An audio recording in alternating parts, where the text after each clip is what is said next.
founder of National Battery Research Institute. To Professor Dr. Evie Cartini, this virtual stage is yours.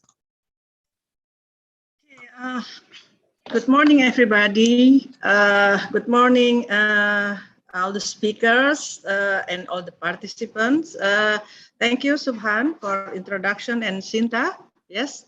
Okay, let me start with this opening. So may I share screen? Yes, Prof. Okay.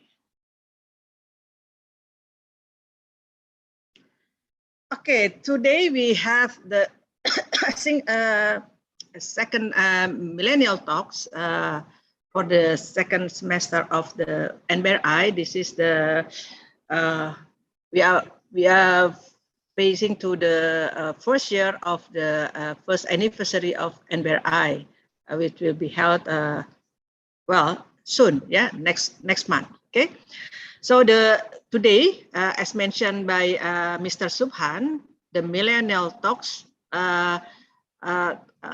topic will be the next generation of battery upstream and downstream in Indonesia. Okay, so we hope that we will hear about what's going on in the upstream and what have been done in the downstream and what is the process of technology.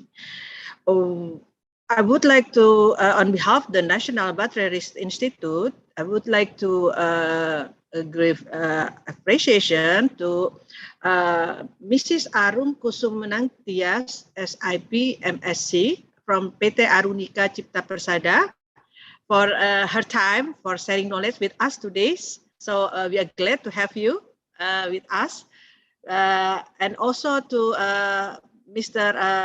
Fahrudin from, I think from the Ministry Energy Mineral Resources, yes. He will talk also about the tabung listrik, yeah, special energy storage. And then also to Mr. Fahrudin, ST. He is the NBRI senior researcher and also as the researcher at BRIN. And of course to all of you, okay. So why we need this next to upstream to downstream? This is very important. Okay, so how we try to put them together to find out, and then but we have to think about that millennial. Why should be millennial?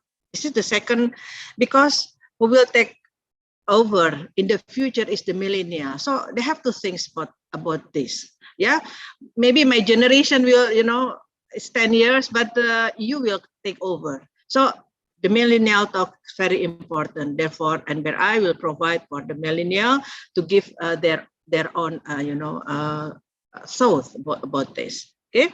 So as mentioned already, yeah, we will have this opening.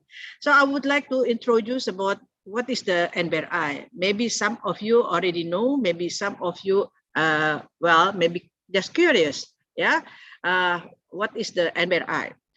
So the NBRI, the idea of the NBRI has been, you know, raised for maybe a long time, yeah, a few years ago, yeah, in 2014. But the name of why should be National Battery Research Institute, it was that it came out when I visited the ICAM, I mean Malaysia, at the time. So to make a focus in some, you know, some field, they have like solar cell research institute, and then fuel cell research institute. Why don't we have the battery research institute? Yes, because it's this the very important topic, right? So this is a platform, the platform that gathering not only the academician, the research institution, but also how to bridge with the enterprise, with the industry. So because normally the research not going, you know, the research will stuck. There is a validate and, you know, not going to the industry. So how we start from the industry concern back to the research. But of course, we need the support from the government, for the investor. Yeah. So the history of the NBRI was actually, yeah, as I mentioned, the idea already long ago, and then in 2019, it was launched during the conference of the Battery Research Conference in Bogor. And at that time, one of the visitor, professor came from UK, Professor Alan Drew, so that this is important to establish the NBRI. So he mentioned that there is also, in UK, the name of Faraday Institution. So we benchmark to Faraday Institution in UK, yeah. And then we received the Global Talent Research Fund for establishing the NBRI during 2020, yeah, until mid of 2021. Okay, so finally, the NBRI became the Center Excellent Innovation on Battery and Renewable Energy, where I became the founder of the NBRI, and Professor Alan Drew became the co-founder of NBRI. So Prof. Alan Drew also greet to all of you today for Millennial Talk, to the speakers and also participants. Greeting for this event, Millennial Talk. Yeah, his time is just different, 6 hours.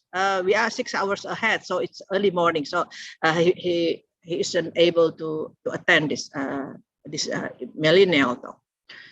Okay, so as you see that the NBRI have the, we think that we have to gather all the millennial. Yeah, Indonesia have the potential for a young researcher, young student. Yeah, so they are great. So, but we need to to educate. Yeah, to give the direction. Yeah, so they know what Indonesia will be, yeah. So this is what the NBRI most important together, yeah. And we want also to gather not only stakeholder in battery but industry also, yes, and also want to help develop battery manufacturing in Indonesia using local resources. So this is quite good with this theme of the topic today, yeah. And we previously we made the Minister of Research and Technology, yeah, with Professor Alan Drew before the pandemic, yeah, he came here, and then also with the new head of BRAIN, yeah, because several institutions now merge into National Research Innovation Agency. So we have the milestone, yeah. Our first milestone is about the testing and standardization, because this is very important. Yeah, we are working on that. Yeah, we will collaborate with like Surveyor Indonesia, with UL, yeah, with the other standardization, and then training certification. This is also important. Yeah, you work with battery, not battery is a kind that if you don't take aware of that, it will explode it actually, yeah. So you need to be careful, yeah. You need to be certified, yeah. And of course, research innovation, yeah, international recognition, and hopefully we can also bring up startup incubators, so open the new job for more people, yeah. And somehow battery university, a kind of sustainable development goal university, and also in the future Indonesia should be independent. Okay, this actually has been done before. Okay, and we face the first anniversary. Yeah, so we are having the several events. Yeah, road to first anniversary. There are webinars, school, Millennial Talk, workshop, yeah. So you will have this. I see we have already done the webinar, yeah, and launching, and then school of battery in electric vehicle, yeah. So we have also very good speakers, yeah, expert, yeah. We selected, of course, yeah, the best from either Indonesia, from abroad, and then. Last week we have the Millennial Talks, yeah, and then sharing the knowledge about the study and then what have been done in Korea, Germany, Taiwan, and also in NBRI. Okay, and it is also important about the renewable energy, yeah, because you talk about renewable solar rooftop, you need also the battery as energy storage. So we have also conducted this workshop. That's great. Yeah, we have a great speaker from also from Ministry of Mineral Resources, and also from abroad, from Netherlands and Singapore, and also from CEO of Infinity Energy.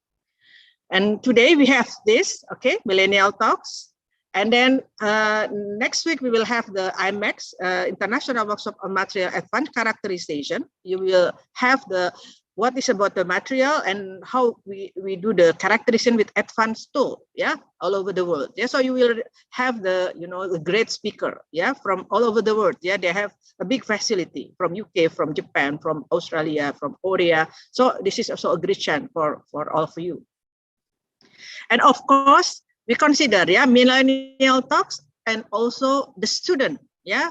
We consider about the student, so we will provide also yes idea competition. Yes, that is so about the paper presentation and also microblog competition. Yeah, so I'm glad to say that this is also will be supported by the International Union of Material Research Society. So you are welcome, all students. Yes, and then finally we have the ICAM, International Conference Advanced Material and Technology. Yes, and well, I'm glad also to mention that we will have that more than 15 speakers from more than 10 countries. Yes, so please come, and of course we will have the award ceremony on the 17th of December. Yeah, okay, so we open for all of you to have the intern with us. Yes, learning certification. Yes, and this is for the company, and this is also for all, yeah, for the student, for the researcher, yeah.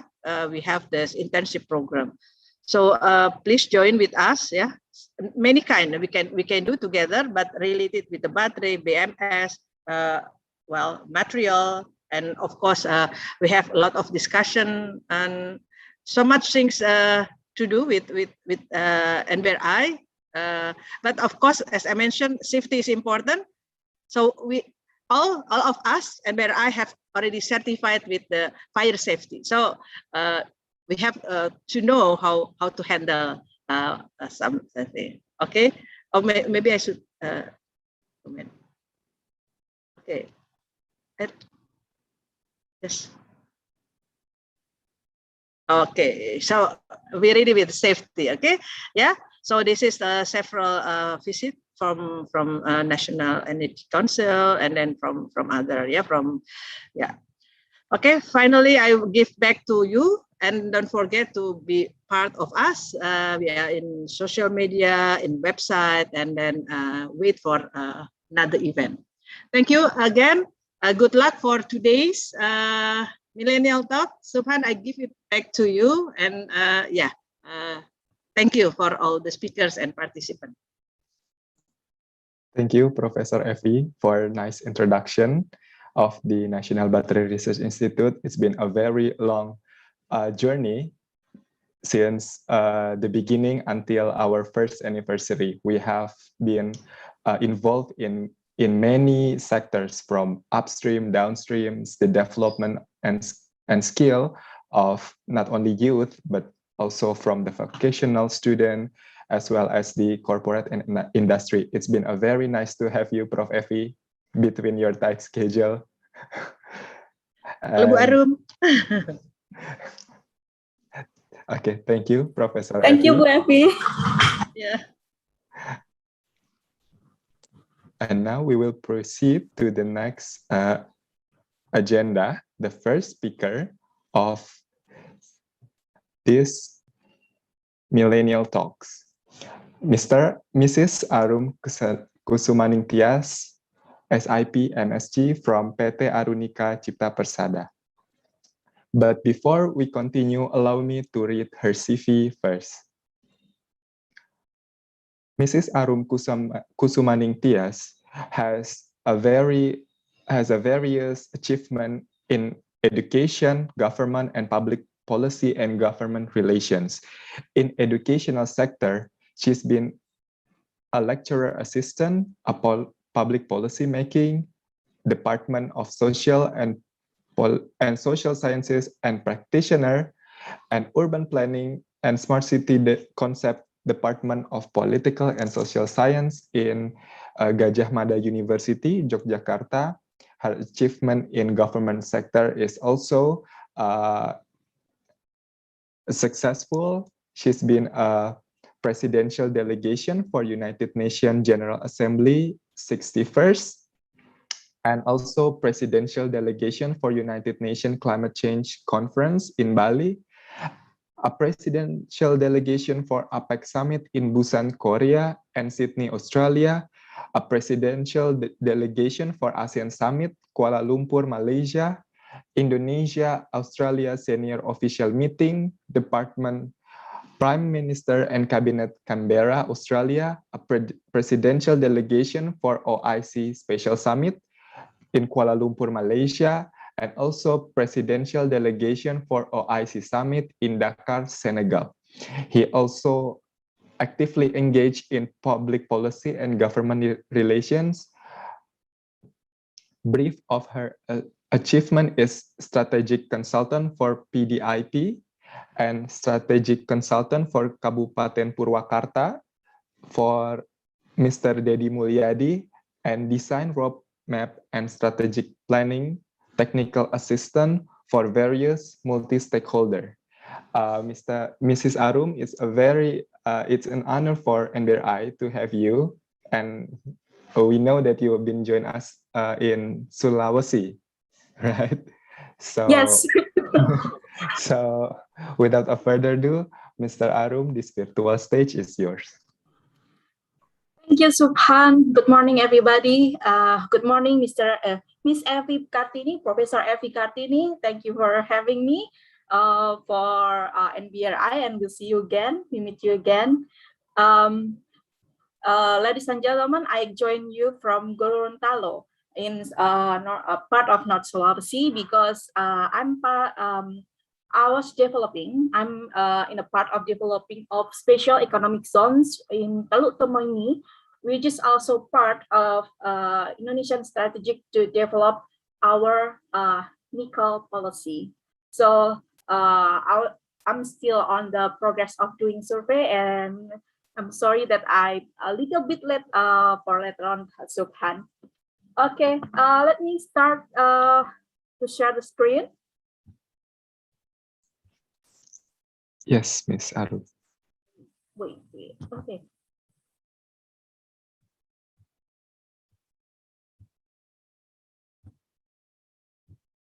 Okay. I'm sorry, I still have a little bit trouble on my connection. Okay. Let me introduce myself. I'm from Arunika Cipta Prasada, which is a research consultant that we are working with various Indonesian government bodies.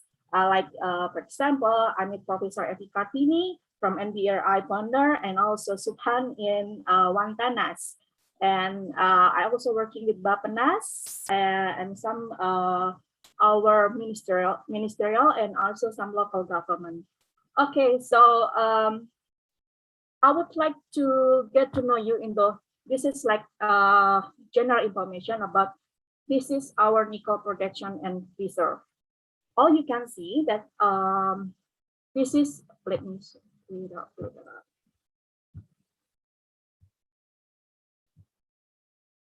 Okay.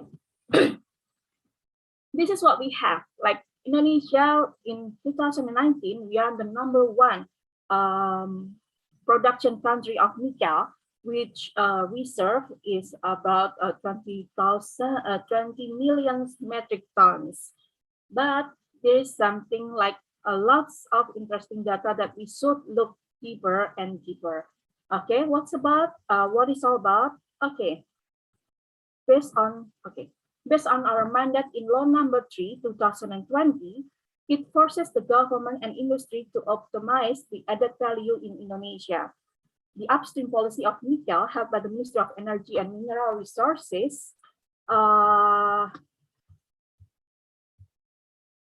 upstream policy of nickel held by the Ministry of the upstream policy of nickel held by the Ministry of Energy and Mineral Resources.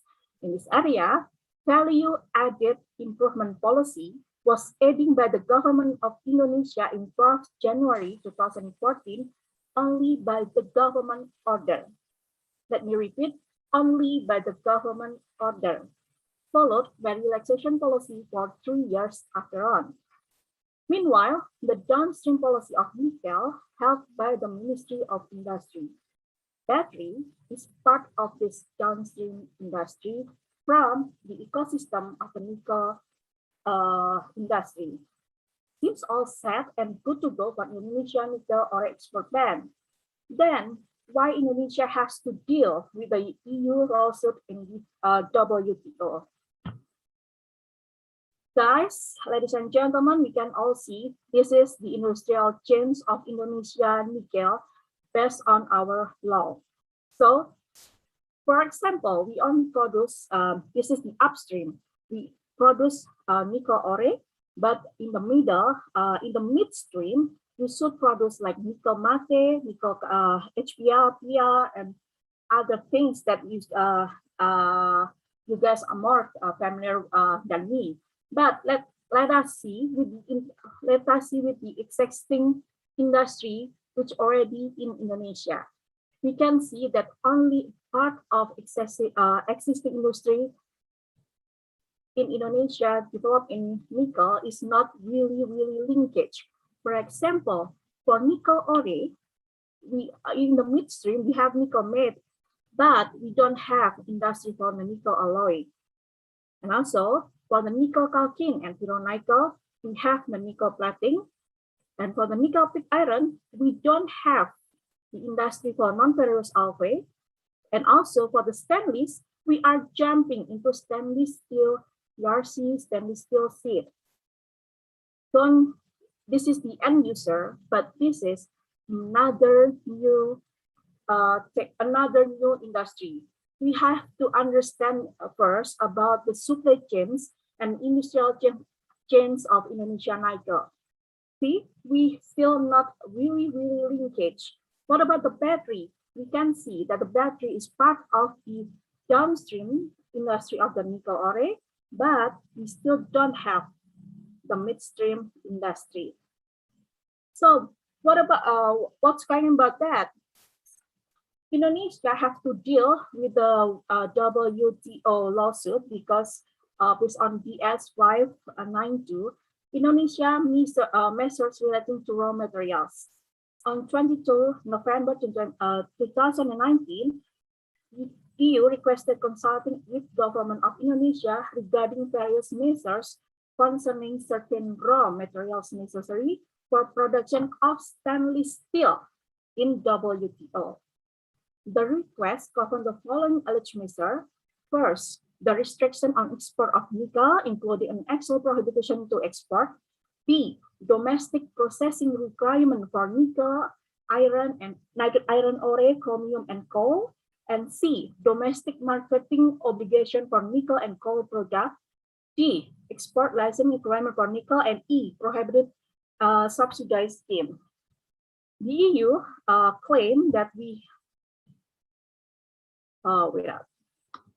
EU claimed that government of Indonesia filed an inconsistent with the Article 12.1 of the GATT or General Agreement of Trade and Tax in 1994 and Article 3.b of the Supply Chains Management Agreement and also Article 10.1 of GATT 1994. Failure to promptly publish the challenge measure. The final consultation is held in November 2021, and we are still dealing with the failure to promptly publish the challenge measure. So what's that mean? That means that we have to understand things to ponder. When we develop our battery ecosystem, please do understand the upstream supply chains management of the nickel ecosystem. What about it? Are we ready yet? What kind of technology that we use? How can we make a better staging? So the battery industry and how to develop the battery is really safe from the GATT. What I mean, this is the main problem. If we want to build our strong nation battery technology, we have to deal with this first, the midstream industry, before we jump to the downstream of nickel and batteries industry. What we are having trouble now is we're having a lawsuit from the WTO from nickel ore, but we are jumping from the stainless industry. We do not have the stainless steel billet. We do not have the stainless steel HRC, but we probably like jumping to stainless steel CRC. That's why we still have lots of to do to import the things to develop the stainless steel industry, because we do not develop these two industries. This is the fact from our industrial chains of Indonesia nickel, and we have to consider that nickel is nickel. We are having like super cycle commodities, mostly for the batteries, because the development of technology mostly helped by the Tesla and other big company, but we have to deal first with our upstream supply chains, with our upstream ecosystem. And then we have to develop our midstream industry of our batteries before we can contribute and we develop our batteries in the industrial system, which our president said that Indonesia now will develop the Evie ecosystem. But this is the key, the midstream industry. We can't just go jumping from the upstream like nickel ore. This is what our Indonesia production on, then just jumping to the downstream. We have the midstream, that this is the real deal from developing a technology. So way forward, we also have to consider our trade system, which is that Indonesia, the one that you can see that nickel trading system Indonesia is engaging into London Metal Exchange. That's why depends on our research, we're being the first nickel production country, like 80,000 metric per tons. But is it good for our environment? Is it good for our future? The government and also you as the youth have to take a part to think another strategy to trade system of our nickel. We have another part of trading system of nickel. It calls Shanghai Future Markets. What's the difference? The difference is between how the inventory made. When the London Metal Exchange, you need the inventory is on the mining itself. So you can see that our industrial or nickel, they need to have the mine first, then they have to develop the nickel, and then they just sell to the market. But the Shanghai Future Market, they have to buy like forecasting first, and they put the money into Shanghai market, which is in China, and they have like future trading system. So the development of the mining system itself, it will be intensive, depends on the market access. So it's not about how many things that you have, but depends on the demand driven of the nickel itself. Lots of things to do. Mostly, just like I'm so glad actually, I'm happy that Professor Evie already said that National Battery Research Institute already moving forward to develop the upstream and also the midstream of the battery system, because this is the only things that we can handle. We have to protect our nickel ore, we have to protect our innovation on the battery system to doing this. The smelter itself that was developed by the government is also not on the track of making a good supply chain management of nickel in Indonesia. That's why we still have a lawsuit from WTO. we are jumping. Our loops of industrial chain on nickel are jumping and jumping. We have to make our linkage really, really tight and really, really neat to develop our own technology itself. Before you can say, before we can make our own flag that Indonesia is really battery ecosystem ready.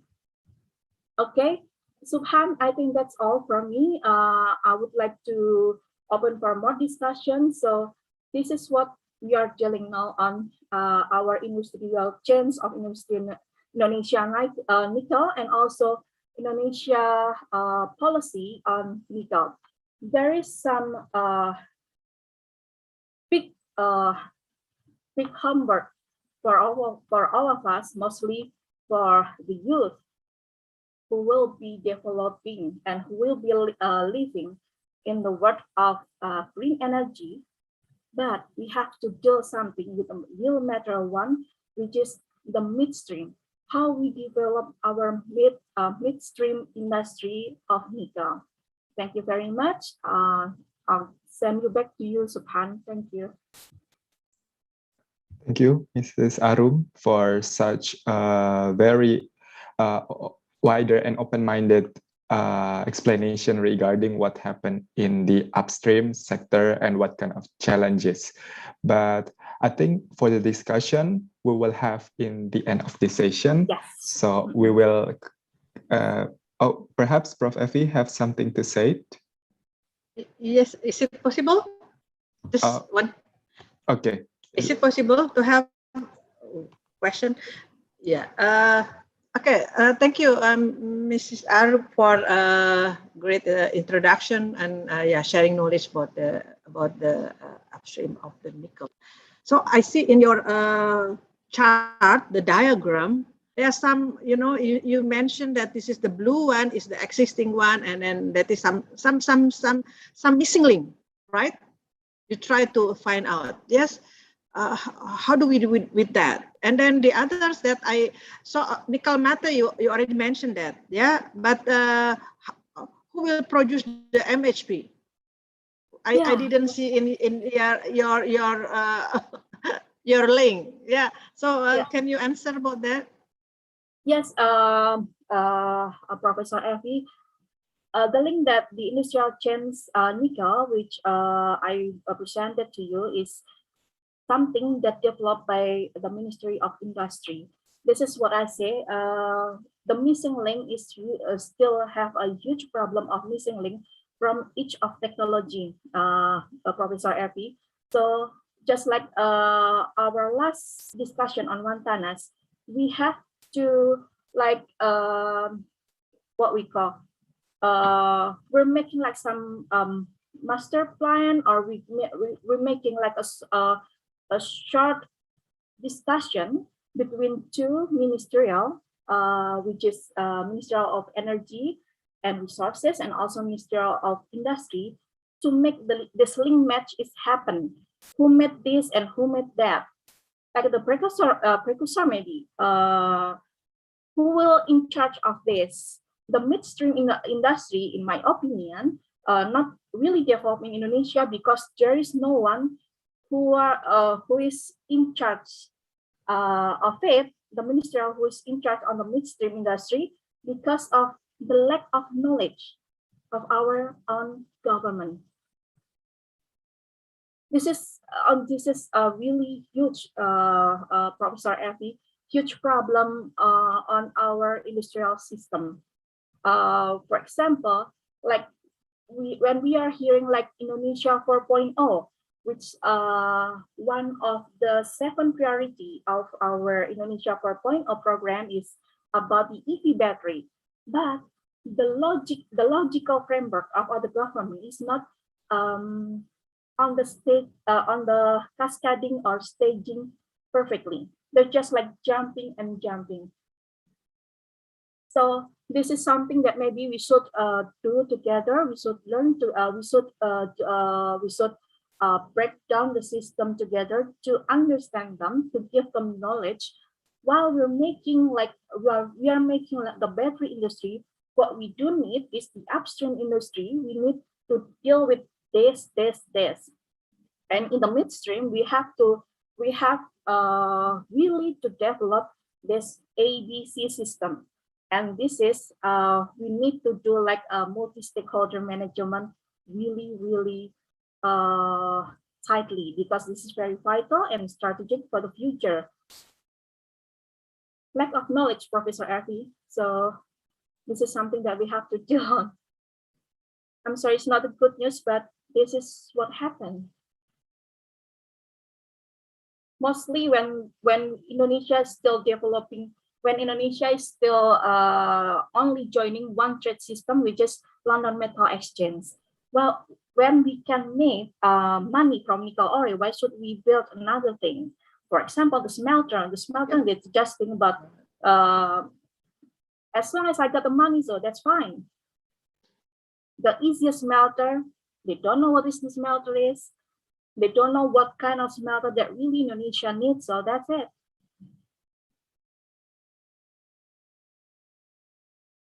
Okay. Hello, can you hear me?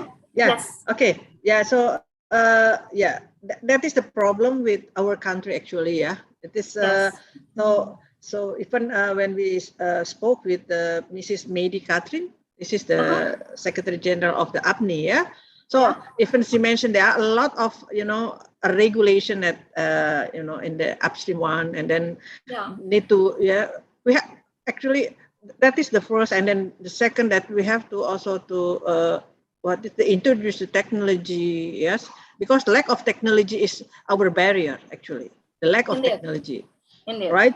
And then but sometimes the government just want to jump. Okay. Like but this is what happened if like IBC, we will of course if they buy all the technology from abroad, we don't have anything left that so we have to do one by one. I think what you did, and it's quite good, but we should work together to find out to make Indonesia to be independent. So great. So next time we should have the talk only about nickel, how to explore it. Okay. Thank you, Mrs. Arum. Okay. Thank you, Suhan. Sorry to interrupt because I have another. Thank you, Prof. Evie. Thank you, Ms. Arum. Now we will move to the second speaker.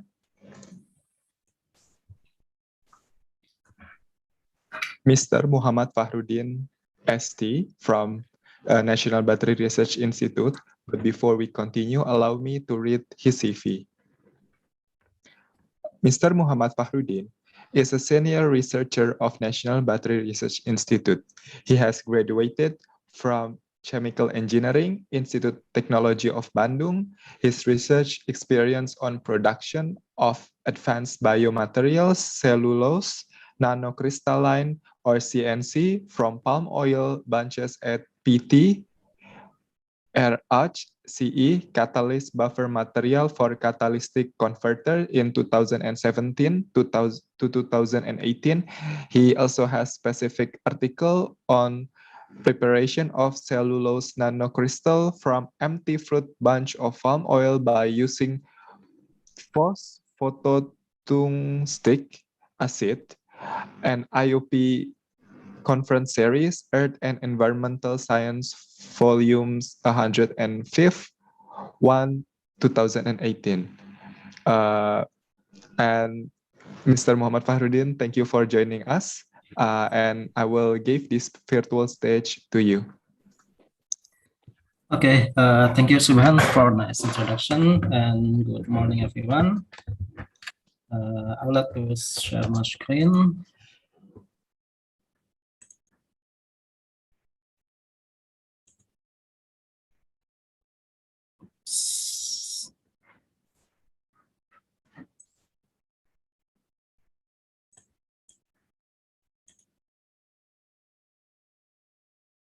Okay, have you seen my screen? Yes, Mr. Fahrudin. Okay, so I think I would like to introduce myself again. My name is Muhammad Fahrudin. I'm researcher of NBRI and also Brain, particularly on the X button actually.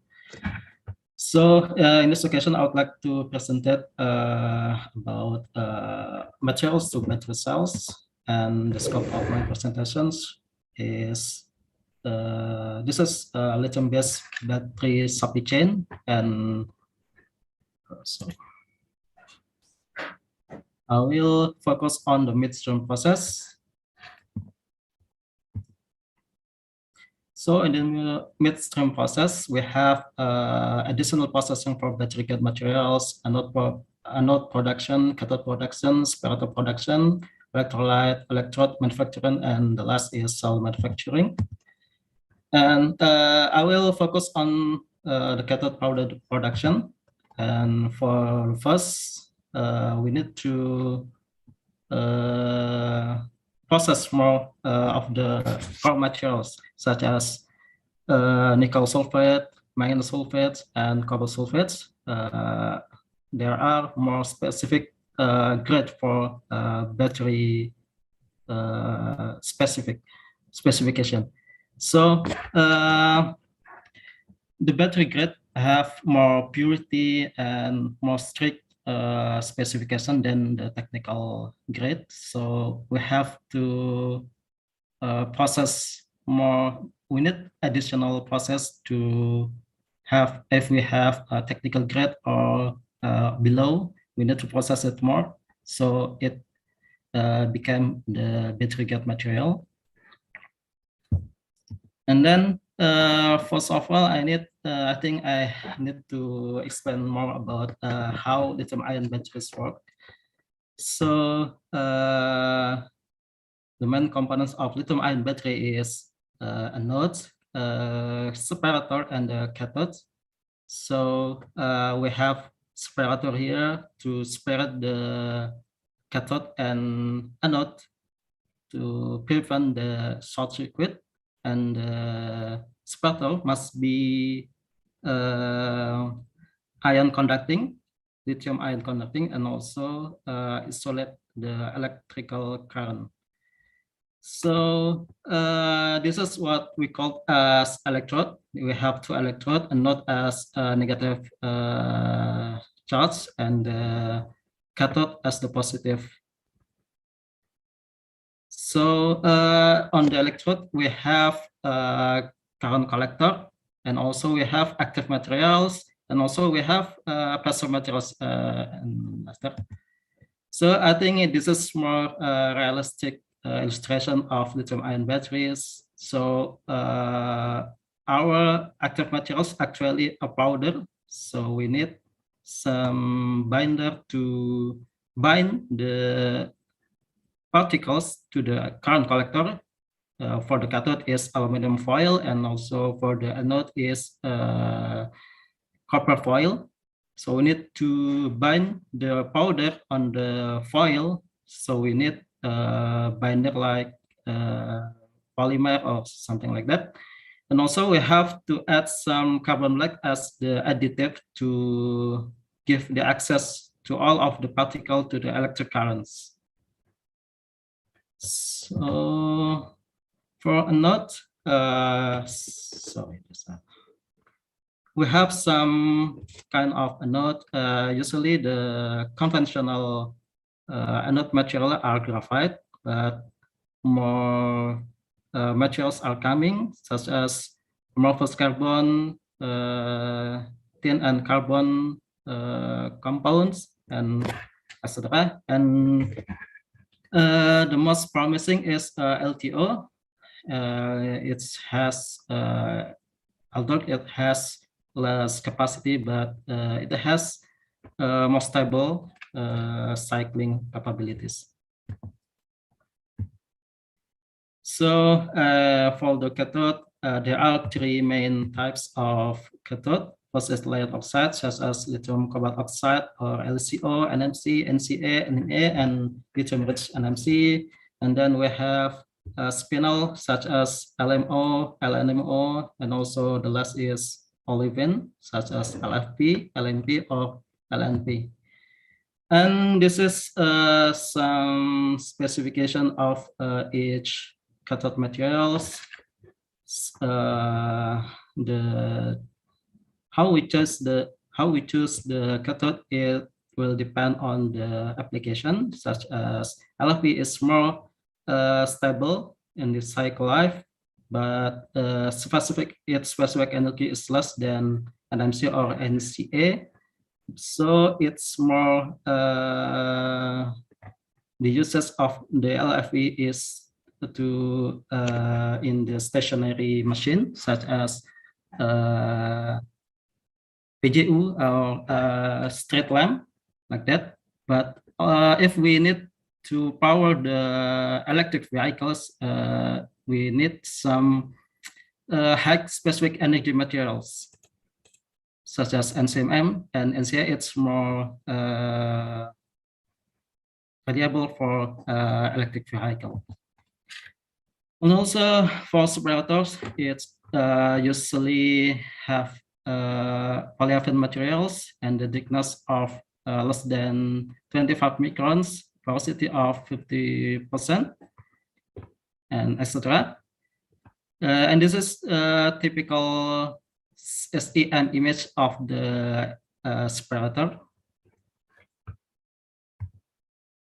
For the electrolyte, there are two main parts that those are solvent and conducting salt.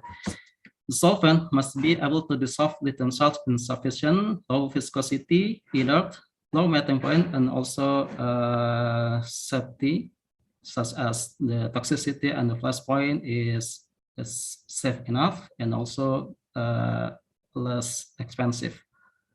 And second is conducting salt, maximum solubility and complete dissociation in the solvent, electrochemical anion stability, and also inert throughout all other cell components. For the solvent, we usually use for conventional battery cell, it uses ethylene carbonate and also dimethyl carbonate for the solvent. And then conducting salt, we usually for the conventional battery cell, we use lithium hexafluorophosphate. And for the advanced battery, sometimes we did more additive for the electrolyte. We use Libok. So in the battery cell manufacturing, first of all is we have to make electrode sheet. So first is we have to make slurry preparation with the containing of electrode active materials and binders and also conductive materials. It was mixed together to make the slurry. And then we cut it in the foil. For the cathode it's coated on the aluminum foil, and the anode it's coated on the copper foil. And then we dry the solvent of the slurry, so we have dried electrode foil.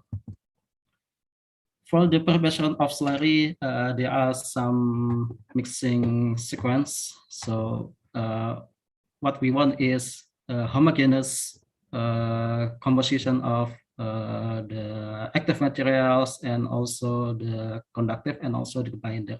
So different mixing sequence will result to different homogeneity. For the cell manufacturing, there are actually generally three types of cells, such as coin cell, cylinder cell, and pod cell. For the coin cell, it's small, but it's more valuable to the researcher because of its small dimension. And for cylinder cell, it usually have applied on electric vehicle or any other aspects. and also the prismatic cells. It's usually used on your mobile phone or your laptops. And the cell manufacturing, we need also some environment with oxygen free and also water free, dry room of environmental. So we need to manufacture the battery in the glove box and also in dry room to make sure that there's no oxygen or water on our battery.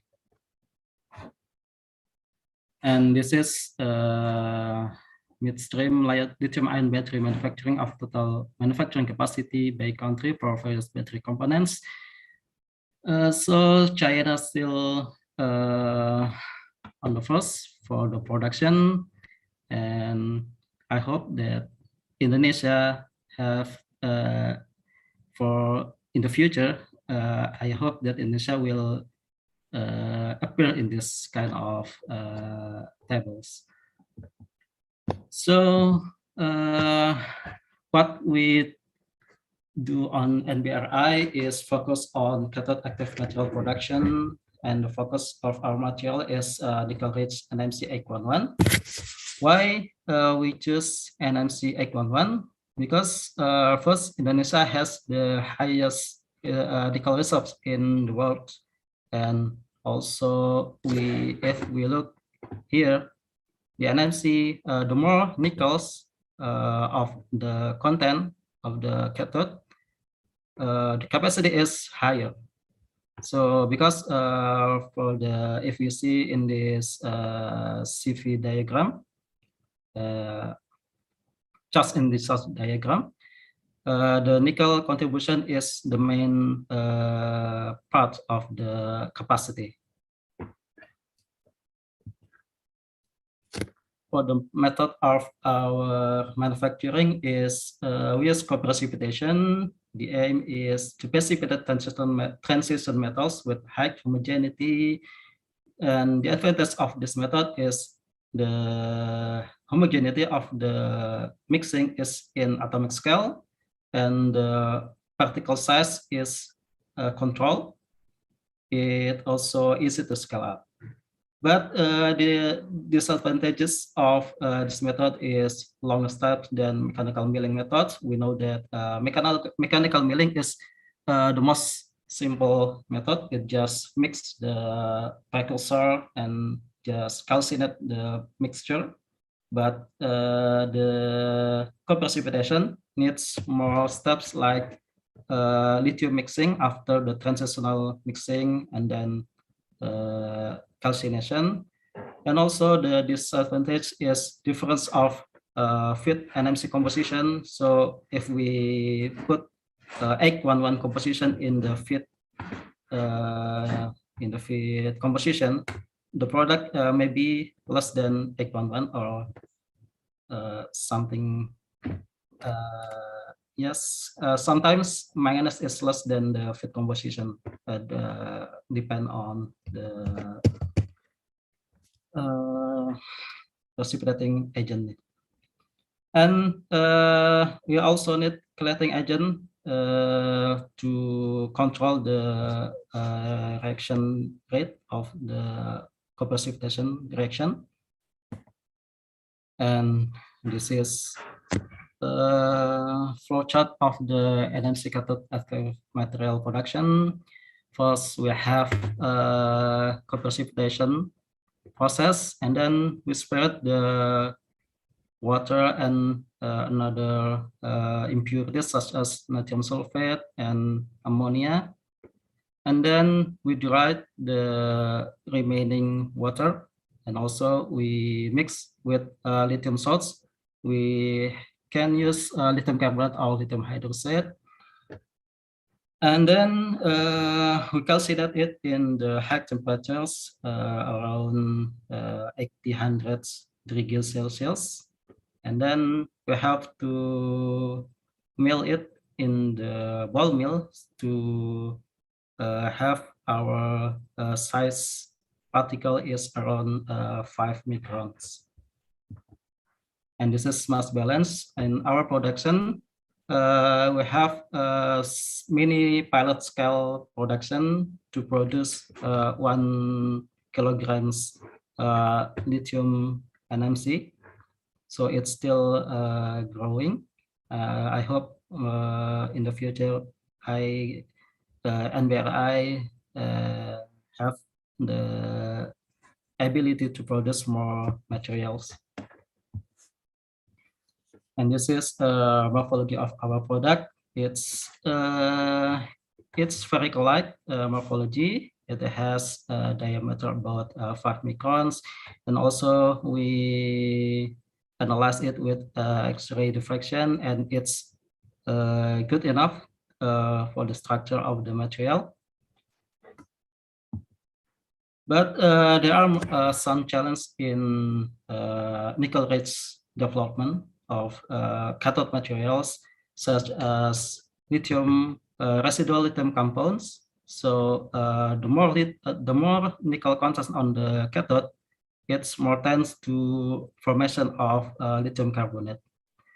And also the dissolution of transitional materials because of the hydrogen fluoride acid formation from the electrolyte, it's hinders the performance. And then because we have cobalt and oxygen energy band overlaps in this part, so sometimes the cobalt 3+ is converted to cobalt 4+, and oxygen is released from the structure of crystals. So that's why we have our battery to explode. And also for the higher nickel plus concentration in the cathode, it's more tends to the explosion due to higher temperatures than the more low concentration of nickels. So this is our collaborating partners. For the mixed hydroxide precipitate, we collaborate with PT-SNI, and for nickel sulfates and cobalt sulfates from metallurgical engineering ITB, minus sulfate from BPTMLP or now green. And also for lithium compounds, we collaborate with Pusat Metallurgi Material (DP) or now green. Okay, I think that's all my presentation. Thank you. Thank you, Mr. Fahrudin, for your explanation regarding the processing sector, so on and so forth. I believe that this is something that we also need to know when we talk about battery, how we process it. Okay, once again, thank you so much, Mr. Fahrudin, and we'll see you in the discussion session. And next, we will have the speaker from the Ministry of Energy and Mineral Resources, Mr. Fadoli Ardin, PhD, from the Directorate General of Electricity, Ministry of Energy and Mineral Resources. And before continue, allow me to read his CV. Mr. Fadoli Ardin obtained Bachelor degree of Engineering, majoring in Electrical Engineering from Bandung Institute of Technology, and obtained Master degree of Engineering, majoring in Electricity and Energy Management from University of Indonesia, and received his PhD in Engineering, majoring in International Energy Policy Program or IEPP Technology, Economy, Management and Policy, TEMEP, from Seoul National University, South Korea. In 2019, he received Best Paper Award in SEAH Energy Paper Competition. And 2019, he also received And also in Korea in 2017, he received first winner and favorite winner of Pertamina Ide Gila National Energy Competition 2017 in innovation with the title of Green Energy Charging Station, SPEL, and an electricity cylinder or tabung listrik. Now he working as electricity program analyst or energy security analysis in the Directorate General of Electricity, Ministry of Energy and Mineral Resources. To Mr. Fahrudin, this virtual stage is yours. Thank you, Mr. Subhan.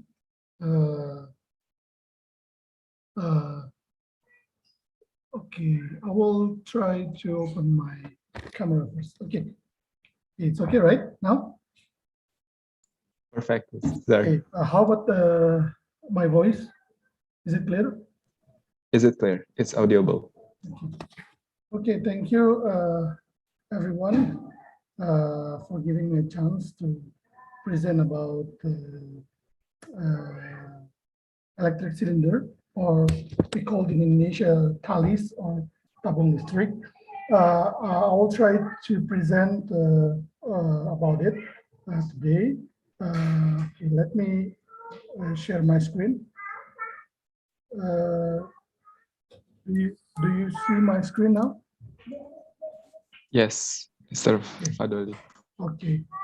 Okay, so today I would like to present about the electric cylinder, or we call it tabung listrik, and green energy charging stations for fulfilling electricity in underdeveloped village and increasing the electrification ratio in Indonesia.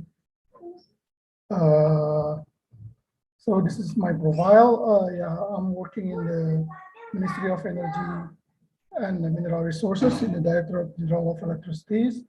So like Mr. Subhan explained before, yeah, I have some innovations related to energy sectors, including these electric cylinders.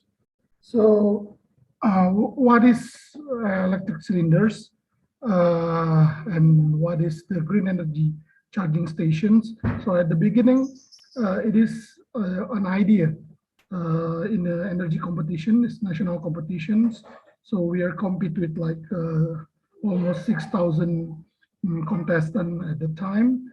So I'm working together with my supervisor, Mr. Fahrudin, as a lecturer in the University of Indonesia.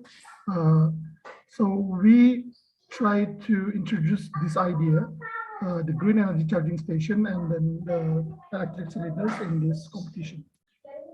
So what is the background?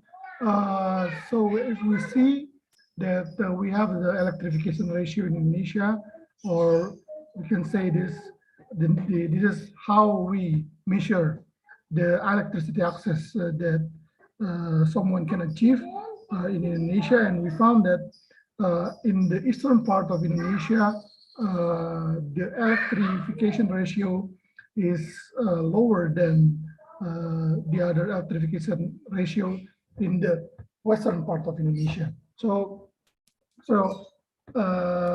I picked the number in the 2017. It's like the 95.35% at the time. So is it the illusion figures? Is it the real one? Is this number really showing the conditions of electricity access in Indonesia? So we should look and have a look deeper. What is the problem of electrification access in Indonesia? So we are blessed with a lot of islands in Indonesia. We have like 17,000 islands, and it's a blessing, but at the same time, it's also a challenge for us, like to build the infrastructure for everyone in Indonesia. Just as we know that it is not easy to build like distribution lines, transmission lines. Even you see the pictures coming from PLN, and it is really hard to transport everything, the material equipment to the little island in Indonesia. So it is a big job for us as a government to find any kind of innovations to make it the electricity access easier to achieve by the people especially in the eastern part of Indonesia. So how about the data of unelectrified village in Indonesia? So we found that in 2017, it is still like 2,382 village that considers as an unelectrified village. This data is coming from our ministry, so we got it from the BPS first, our statistic bureau, and then we found that it's like 2,000 villages is still a big number to be solved to get this electricity access. And then what we have in the potentials here, we found that we have a really big solar energy potentials. It's around like 207 gigawatts of solar energy potentials in Indonesia. Is coming from our ministry. We calculated, and then we found that we have not maximized these potentials and then using to provide the electricity access for our people. So what is the research questions? At the time, I'm thinking about like how to create the implementable policies or scheme to accelerate electrification ratio in Indonesia with a good quantity, quality, and reasonable price of electricity. And we can maximize or we can optimize the renewable energy utilizations. So it is like getting two birds in one shot, right? So we have a target in the renewable energy utilization. We also have a target in the electricity access. How about we combine it together? And then we also found that when we tried to analyze what is happening in the eastern part of Indonesia with the electricity access, we found that it is low quality and quantity of electricity, and then it is high electricity costs and mostly dominated by the diesel power plant that works usually is only like 6 hours a day. And then we have a problem with the fuel transportation constraints because we need to transport the fuel for the diesel power generations, right? And it is not easy, and it makes the price of the fuels getting higher. So these conditions makes life even harder for the people in the underdeveloped village. And then we can see the pictures that the reading a book with the candles, right? If we have electricity access, we can give her like a lamp, and then she can read properly. So what is the challenge right now? The first one is the limited economic capabilities that we found that the eastern part of Indonesia has not been developed well, right? And then it's a hilly terrain, and then scattered communities with a lot of an island. It's like a scattered. Everyone is just living by themselves, like only 6 persons and 3 houses here. And after 3 kilometers, it's just like 2 or 3 houses there. So it's really hard for us to just like building the access with the transmission or distribution lines with the occupancy rate is quite low because only few people live in there, and then no existing distribution lines. That's the challenge for us.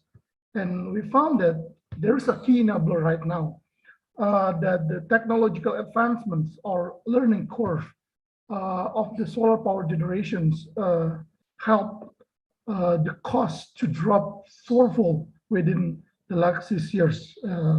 This information coming from Irina. So it is really good news for us, right? It's getting cheaper. The solar is getting cheaper, and the price of the batteries, the lithium-ion batteries itself, also it's exhibit like 3-fold higher energy densities compared to the lead-acid batteries, but it cost decreased tenfold from 1991 to 2005. So I think in the futures, this is the futures where we can combine the batteries, and then we can combine the renewable energy coming from the solar or wind. So what is the ideas?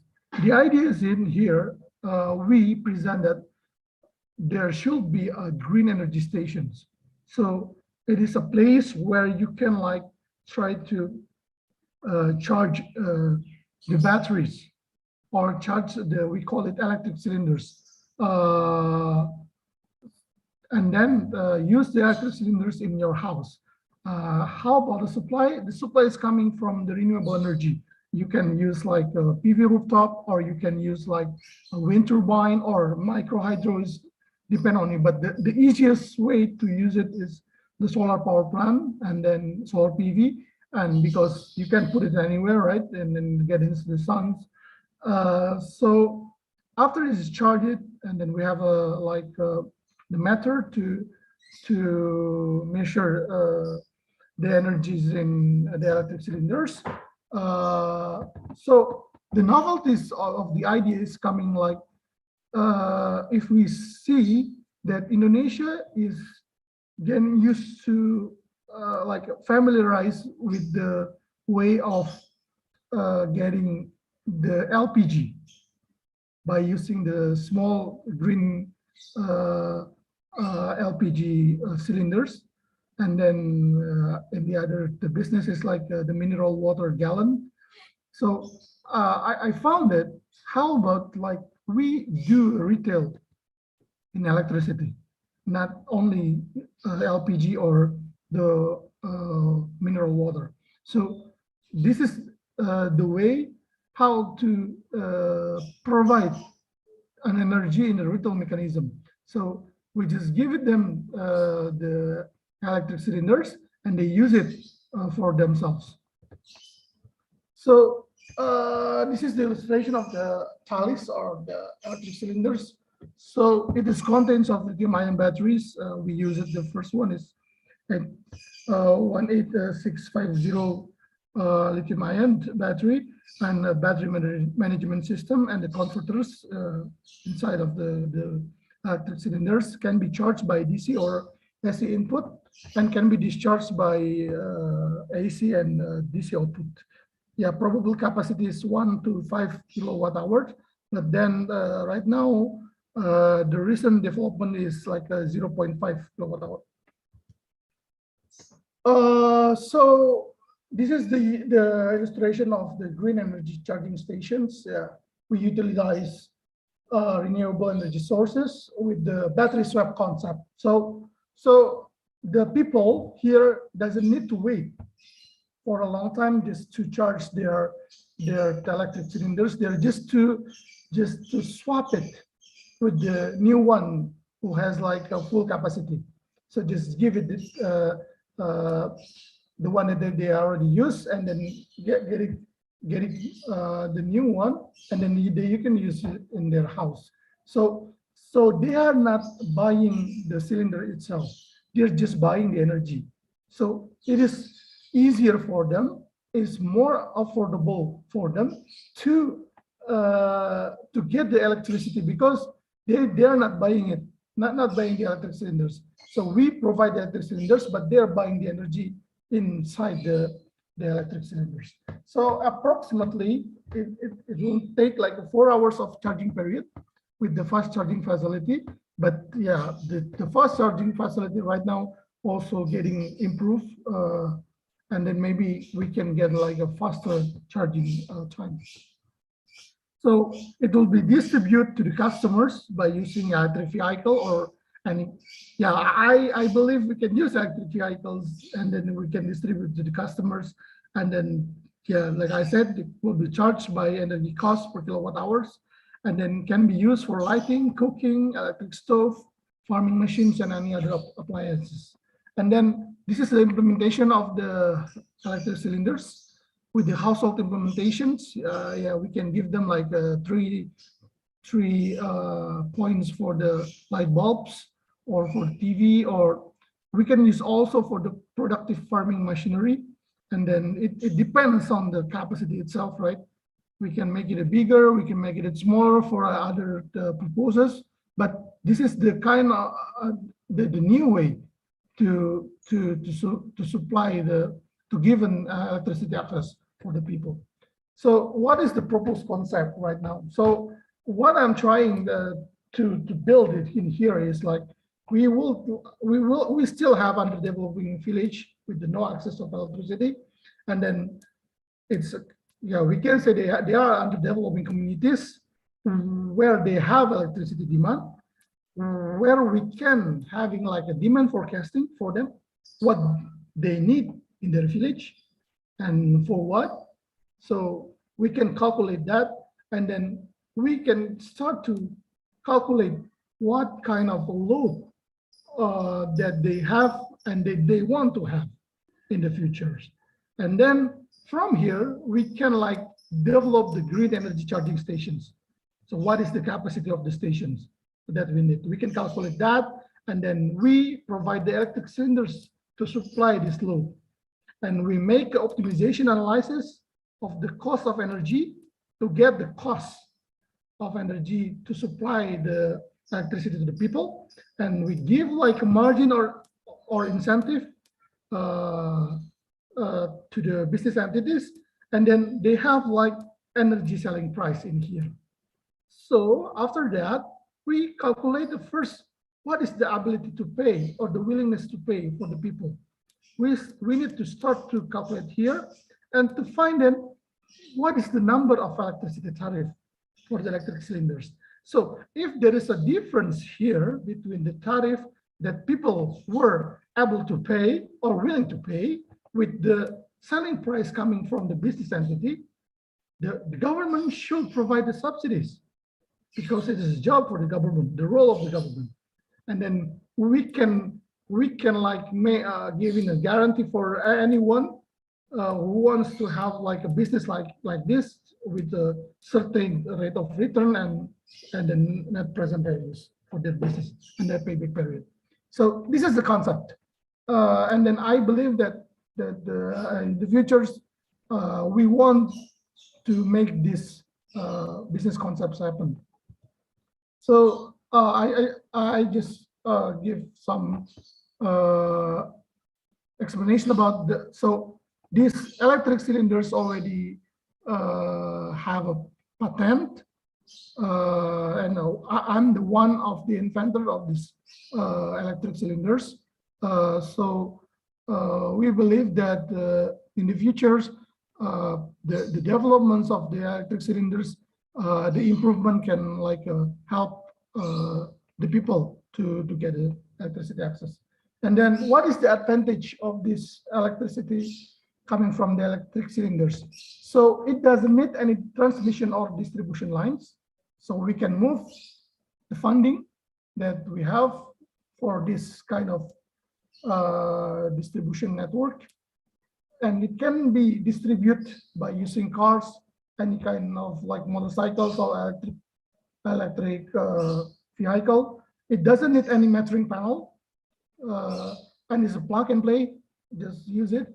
And it doesn't need any special maintenance, fast delivery using battery swap concept. And then the charging station can maximize the renewable energy utilization. So as we know that the renewable energy has a problem with intermittency, right? So sometimes when people try to make like a centralized solar PV, they have a problem with the intermittency, and they're using batteries as a backup. But now the batteries, you just give it to the people, and then they can use it. So it will maximize the utilization of the renewable energy. And then the comparison with the AC and DC. So we can see that the AC is quite complicated, right? you need to step up, you need to step down, and then you can have the distributions line. But with this DC concept, the solar PV and electric cylinders, yeah, we don't need this kind of equipment. We just need to improve these two. So with the AC implementation, with the conventional concept, we found that there are several losses coming from the inverter for the PV, and then there are also losses in the equipment itself. And we found that the energy that we had is only 46% compared to the total, like 100% coming from the battery with the centralized PV. But in DC concept, we don't need converter, we don't need inverter. It's just like connected directly to the load. So this is the prototype at the beginning, the green one. We use it, and then we told them that at the past we have a business about like the gasoline, and then next one they have a business about the gas for the transportation. But in the future we will have this kind of business, this kind of way to provide electricity in the retail mechanism. So it is the future from our perspective. And then this is the competition that we wanted at the beginning with this concept, the electric cylinders. And then we also are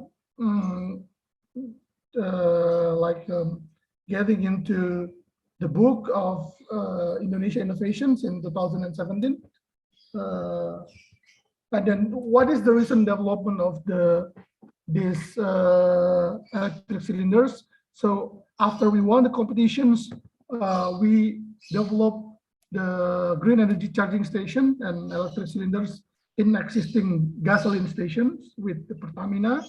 And after that, with Wijaya Karya, we have like implementation of electric cylinders in a school building, and then some disaster area like Lombok in 2017.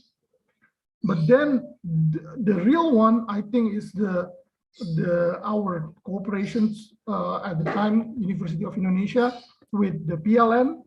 We start to have a like visibility study to develop this concept in the eastern part of Indonesia.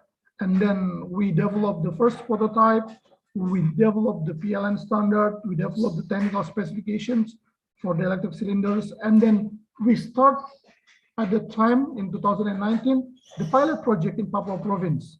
And in 2020, PLN provide like 1,200 units of electric cylinders from their CSR fund. And at the same time, these ideas are getting accepted by our minister and ministry. And our minister agreed to put this concept, electric cylinders and green energy station, declared as the national priority renewable energy program in Indonesia. So this is the giving us a chance to like make this program even bigger.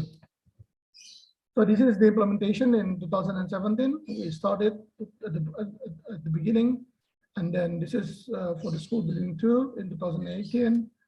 This is the one with the gasoline stations in Kuningan.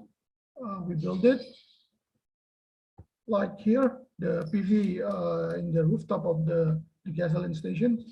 And then this is for the emergency purposes for the disaster. And yeah, and also in Papua. And this is the pilot project testing in Papua. So this is the one that already implemented in Sinokisi village. And this is the small green energy station that have been built by the PLN. And this pilot project, we found it that, yeah, now they're having like a light from the bulb, and then they can use it even for the like a small TV and like the small van, and then they can use it, and then discharge it to the charging station. So what we have in here that, like I said, it became the national priority program in the renewable energy that we have. Like in 2021, we project to have like 30,000 units, or almost like 365 billion rupiah to provide as a charging station. No, as a electric cylinder. Sorry. So where will we put these electric cylinders and charging station concept? So we have like 433 village to supply this in Papua, Maluku, and then Nusa Tenggara, East Nusa Tenggara, and then yeah, this is the list of the village that we will have in 2021. So so the government, we are trying to ask to use the government budget to invest in this green energy charging stations, almost 32 million USD, and then electric cylinders almost 35 million USD only in 2021 to develop this concept, and then we will provide it for the 43,235 households. Yeah, and then from our ministry there will be like 39,062 units of electric cylinders. So what is the transformations of the electric cylinders?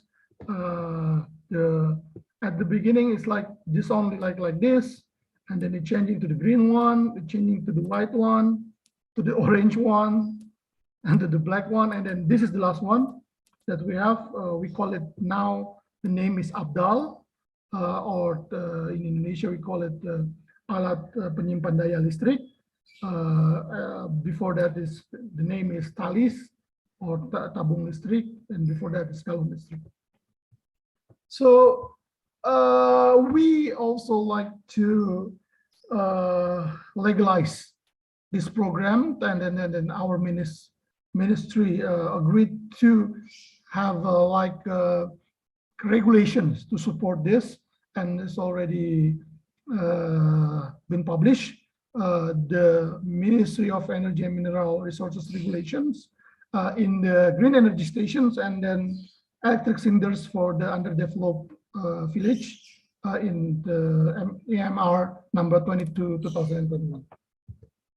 So the progress right now, the capacity is almost like I said, 0.5 kilowatt hour with this kind of details, technical details, and then recharging time about like 2 until 4 hours, and then the price itself is almost at this time, it's almost 9.35 million IDR rupiah, and then we will have like a business scheme even for PLN to like having this green energy station at the beginning, and maybe after that we will give a chance for the private company to have also this kind of business. So what we are projecting in the future, we believe that it is not the finish line to having this electric cylinders. So I believe that yeah, at the beginning 2017 it is an ideas, and then we're trying to develop, maybe it's like a 1 year 1 year later we build like the idea to having in the Papua, and then 2019 it is working as a pilot project and it's work, and we believe that in 2020 and 21 there will be more electric cylinders in other places, and then we want to have like the development of these electric cylinders to support the agriculture machinery to support the economic development of the people in the village. And then we may have like improvement also to having this electric cylinders combined with the other renewable energy like hydro, wind, or the biomass. And then we believe that maybe in the future, like 2 or 3 years from now, if this program is it's a success story, then maybe there will be like local industries to build this, because yeah, the demand is there, the business is there, and then the regulation is there, and then yeah, let it improve, and then we will have the local industry also to support it. So okay, this is our reference, and then thank you. Thank you, Mr. Thank you, Mr. Fadoli. Yeah. It's very delighted to have you in this. We believe it's your holiday, but thank you for joining us today. It's very inspiring to know that how the government are taking part and would like to share with us what kind of achievement and what for the next. And once again, thank you. And then we will move to the discussion.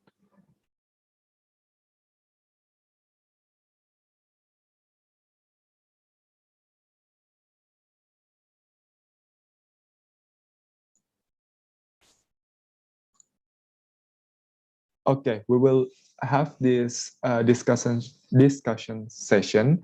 We would like to once again encourage all of the participants here to be more actively engaged by asking a question or echoing their opinions related to our topics today. So, is there any question from the audience?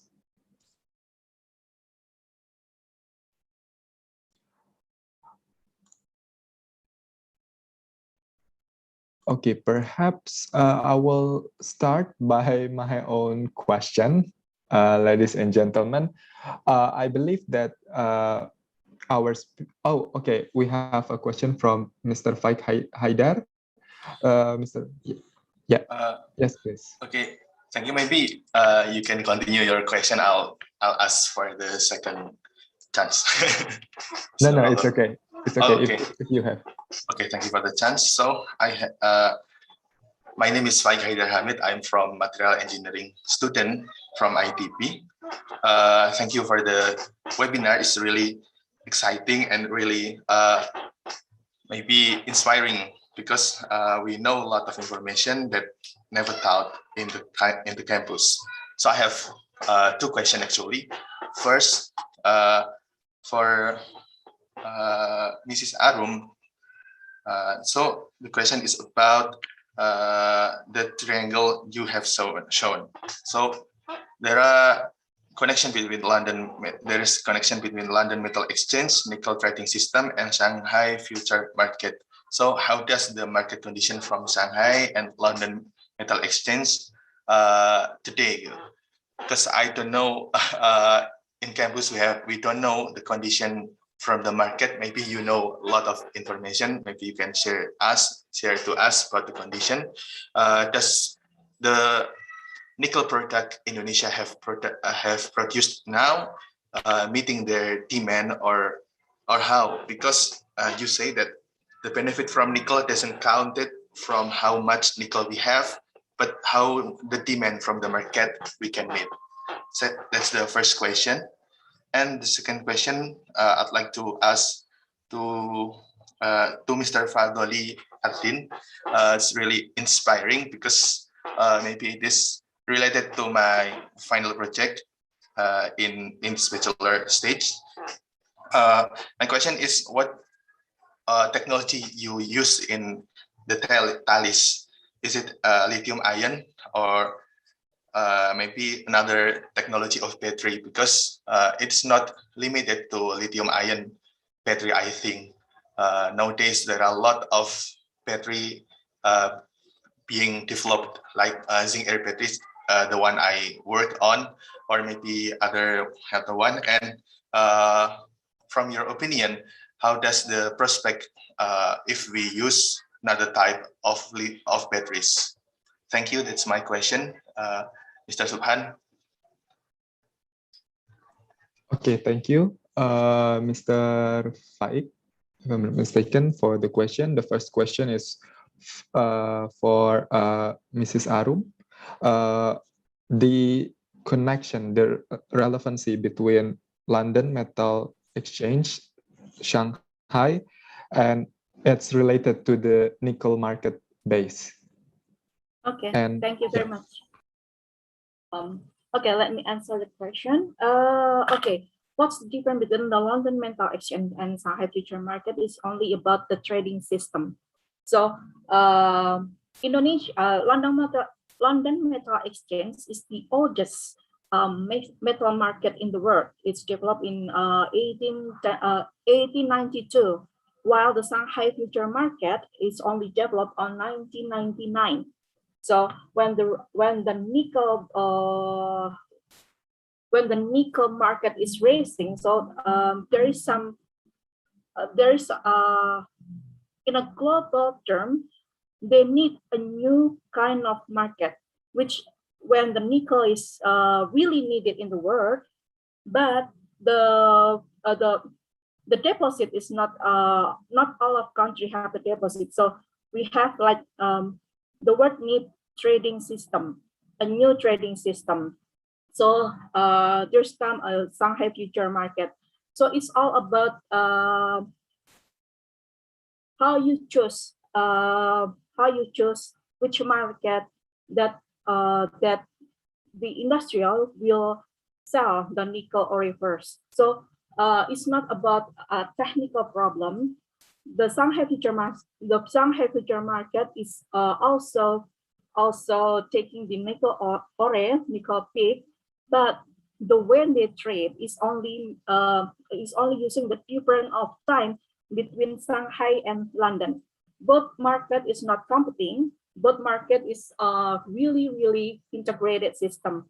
Only which market that you put in, because the London Metal Exchange need inventory of the mining. So you have to there is a direct selling from the mining to the market. While in the Shanghai Future Market, we have like inventory system. So not all the direct from the mining is start selling to the market itself, but when you have the demand from the buyer, the nickel will send to you. So it's kind of like akad salam in Islam. It's more, yeah, like a future trading, like a akad salam in Islam. That's the simple way to understand between Shanghai Future Market and London Metal Exchange. That's not something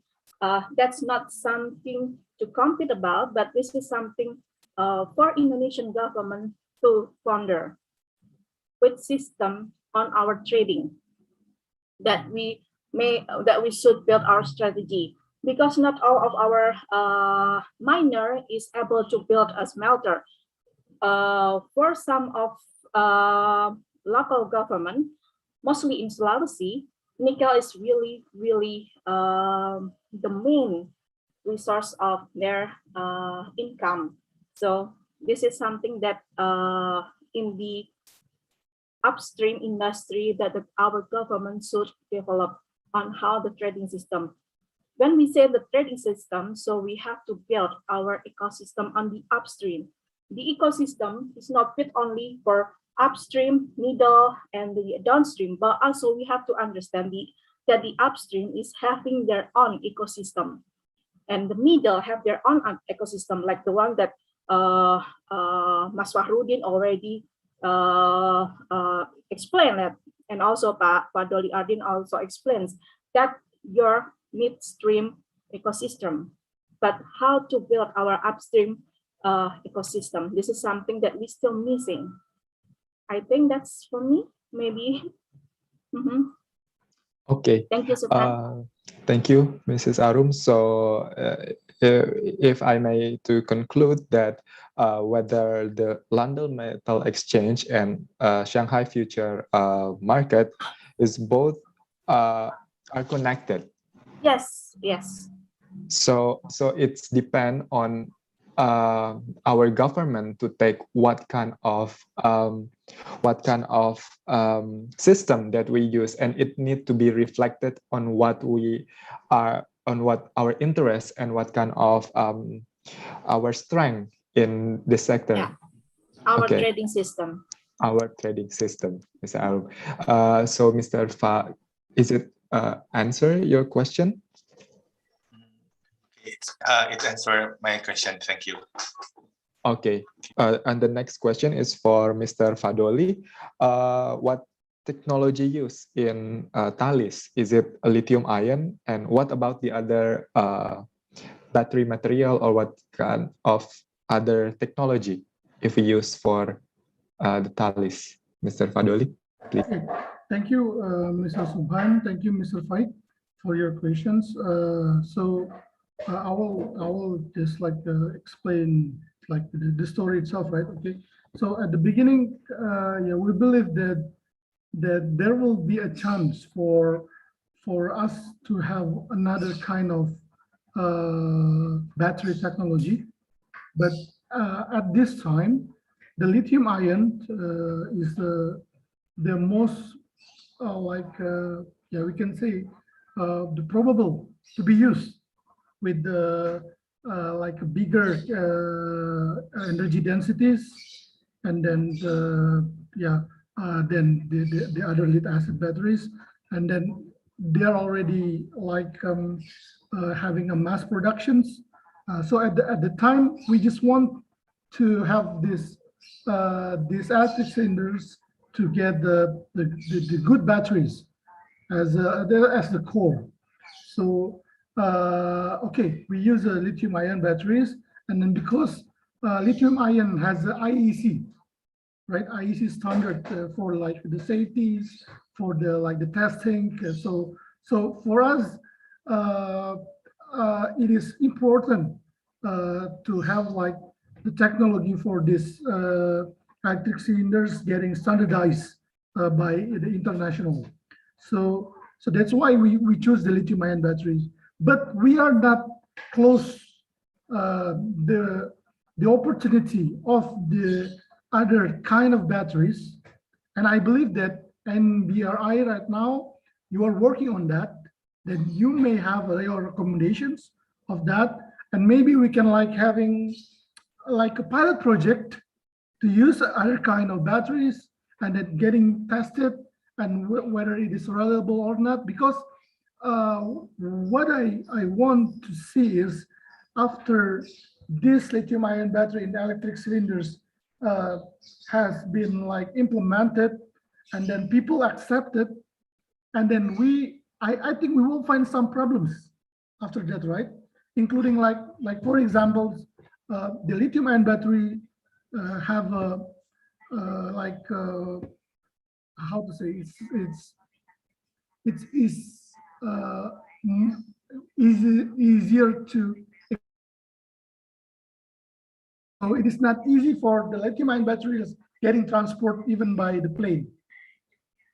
It's easier to be to explode the lithium ion battery. So we are right now also monitoring about how the people working in these electric cylinders with the lithium ion batteries, whether they, but until right now we don't have any explosions, so it is okay.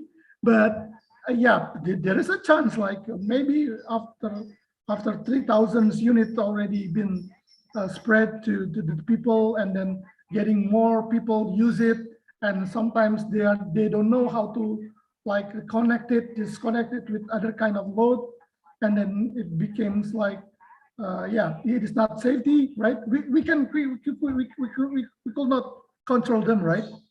And control how they use it. But then if NBRI or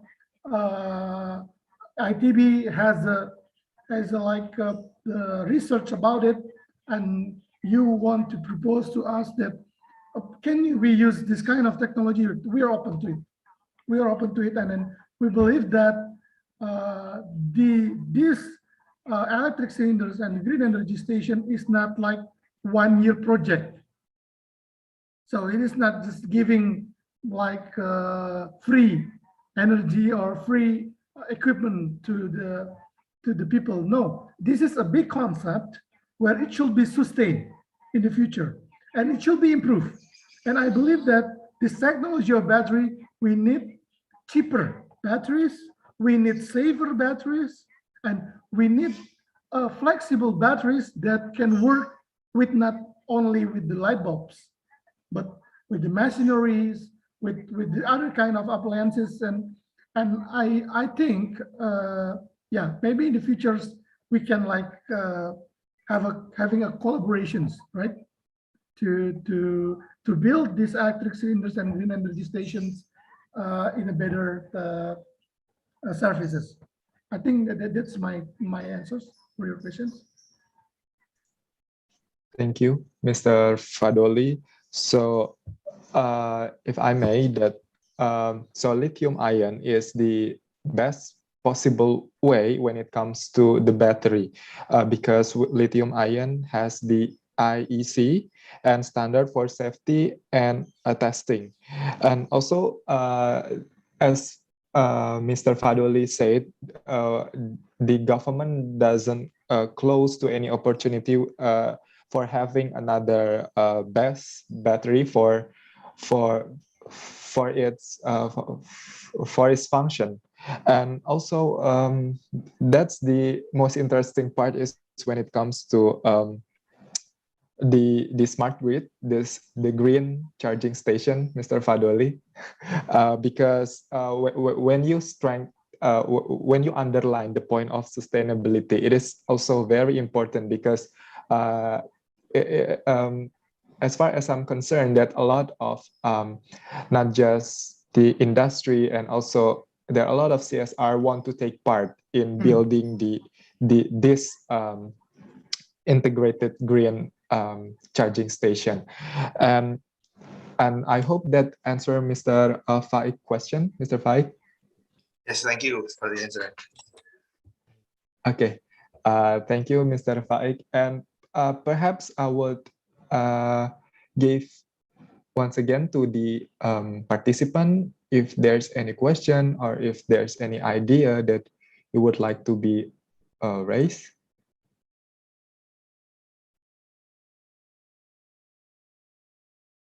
Okay, maybe I have a question because we're getting warm with this topic, ladies and gentlemen, the honorable speaker.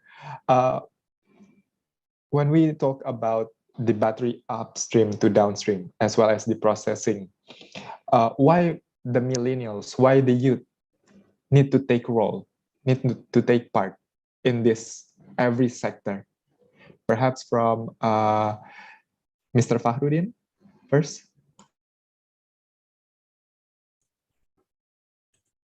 Okay, thank you, Mr. Subhan. Why millennials?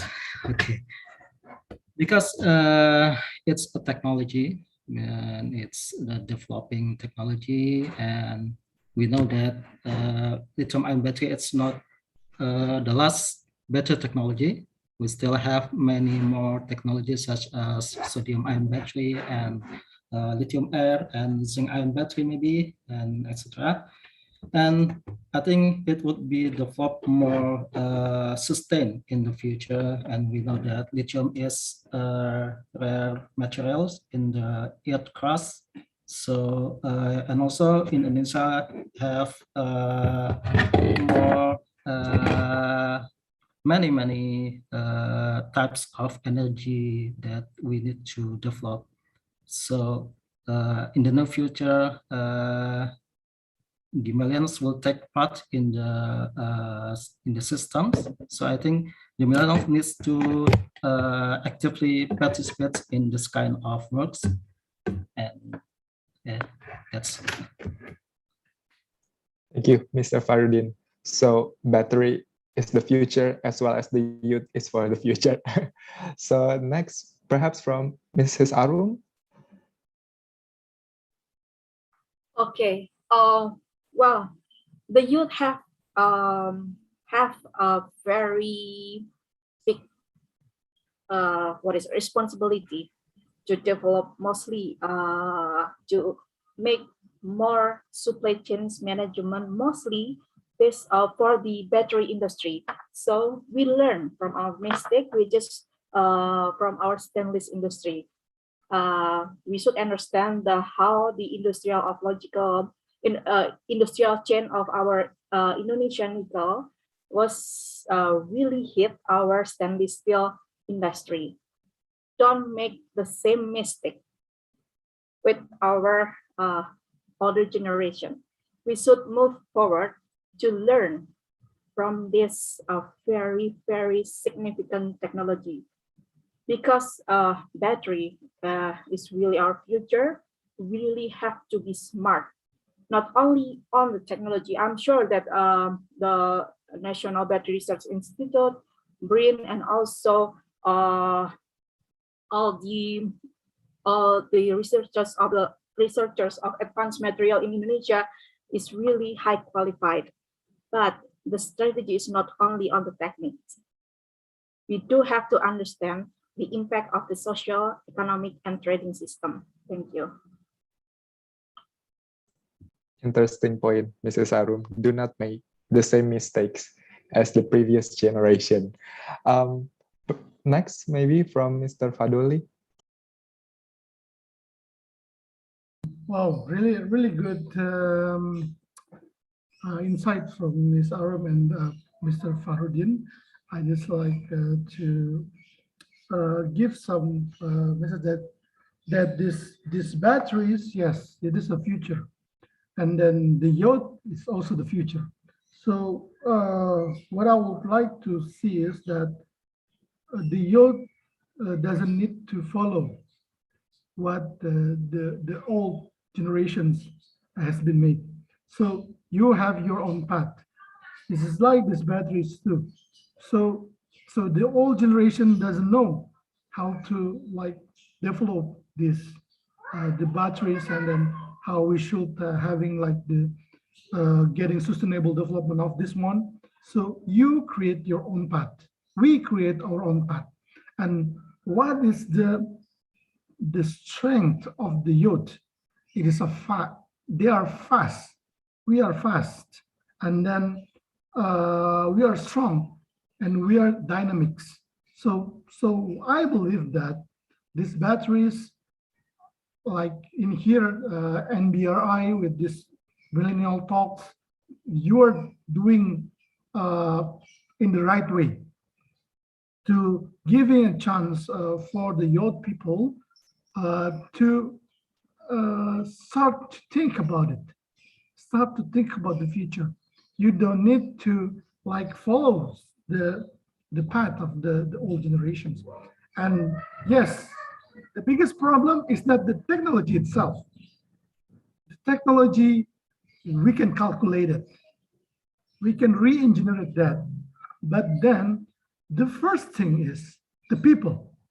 They have to have like a sense of belonging of this technology, so they know they are willing to maintain this technology, and then having this technology to support their economic development. So that's the important message. Like the Ms. Arum said, the people itself is the first thing.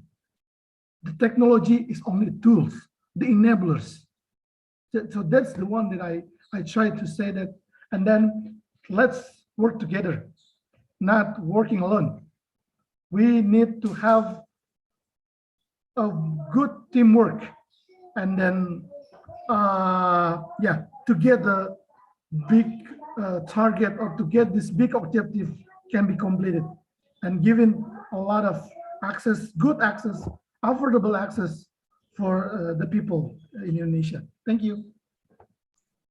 Thank you. That's a very, very incredible point from Mr. Fadoli. We have to create our own path and recreate the previous path. It's very endearing to hear that. And as we as the youth is strong and dynamics, so we need to be collaborate one and another.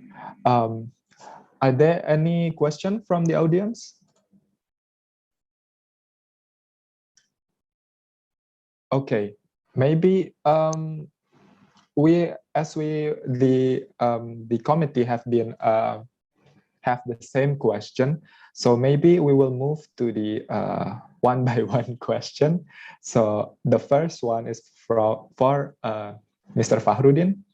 Mr. Fahrudin, as you are now mostly in the processing technology from active material cathode. So this is really interesting because the process are one of the important key in realizing our strong battery in Indonesia. Most people perhaps doesn't aware of this R&D. Most of people are perhaps just focusing on the end user. What action need to be taken by the researcher to echoing this processing sector, that it is important, everyone should also take part in this sector? So please, Mr. Fahrudin. Okay, thank you, Mr. Usman. Next question. I think the researcher, so it's related to I think the transfer of technology. We're still in the beginning of the production of battery in Indonesia, and we need to get more technologists developing the technologies for the production. We need to learn from the other countries the technology of the production. So we cannot just buy the license of the process technology, but we also have to develop our own technologies. And as we know that majority of materials for the production of the battery is still import. We know that such as lithium, Indonesia has less lithium than the other countries, maybe from just the green water, and so we still need to import the materials. So I hope that researchers in Indonesia will collaborate to supply the materials, especially for all of the parts of the battery, such as the electrode or the current collector, the separators, and many other parts. And the important part is the collaboration. The researchers need to collaborate. We cannot do it alone. So I think it's a good decision to make BRIN to be one research institution. So in the next years, the battery researcher in Indonesia will collaborate. Previously I'm from Batam, and then I will collaborate in the same organization with the other institutions such as LIPI and many others. So I think it will be better in the next years, because we have become one organization, and some administration would be more simple, I think. And maybe we cannot just research about the lithium-ion battery. We have to make the fundamentals research. We are not just do the applied research, such as to produce developing the process of lithium-ion battery, but also we have to prepare for the next advanced battery technology, such as solid state or sodium-ion batteries. So we some of our researchers just focus on the applied research. So it just focus on the lithium-ion battery. There are many application now, but in the near future, lithium-ion battery will be replaced with another technology. So we cannot just focus on the lithium-ion battery, but also we have to prepare for the next technology. So we cannot be in the last for every generation. We hope that the youth will be the next leader in the battery technology. I think that's. Thank you, Mr. Fahrudin. So transfer technology and materials still remain the challenges when it comes to the processing, and we believe that the needs of science diplomacy could also enhance this transfer technology as well as the supply of the material in order to Indonesia have the better research on next advanced battery technology. Thank you, Mr. Fahrudin. But to all participants, I would like to once again remind to fill out the attendance form that already sent by the committee in the chat box. So is there any question from the audience?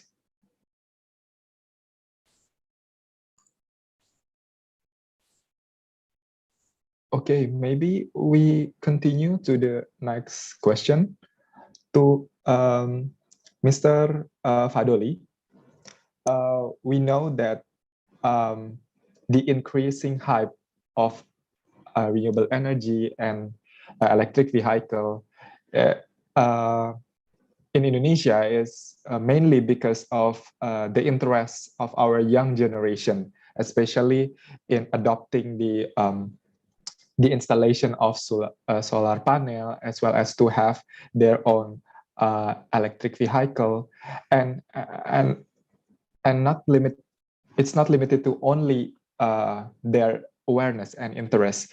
Now they are more vocal about regulation. They are more vocal on joint action in implementing RE and electric vehicle that related to climate change, and how the Ministry of Energy and Mineral Resources could accommodate the idea of youth, because we have another platform in social media and that come with the idea. So, Mr. Fadoli. Okay, thank you, Mr. Subhan. We believe that the development of new and renewable energy, we can say, starting from the youth generations, right? And then from the awareness of the environmental considerations. And we understand that, sometimes the people outside, especially the youth generation, they are really dynamics. They want it, everything is faster than, and then as you know that it is not easy for the government to adapt to these conditions, right? And then because of the advancements of the communication technology, and then everything is not it's really easy like this webinar is. It's easy for us to meet and to talk right now. And I believe that at the beginning, the government trying to adapt about it, trying to adapt these new conditions, and trying to see that the developments of the new and renewable energy is not same with the fossil generations. So we believe that this new and renewable energy should find its way to be developed, and then we are open on it. So see, for the solar PV programs, our ministries are open, like some programs, like maybe you heard about it, like the Guerrilla, the movement, the initiative about the solar PV program, and we collect the really potentials students from all over Indonesia trying to learn about the solar PV rooftop and then solar PV as a technology. So we believe that this your generation, they have an ideas, but as you know that it is like incubation process. Their ideas may get like cannot be improved, cannot be developed, and I think that's the role of the government to protect the idea first, to give them a chance to having access to the industries, to the institutions like educational institutions, and then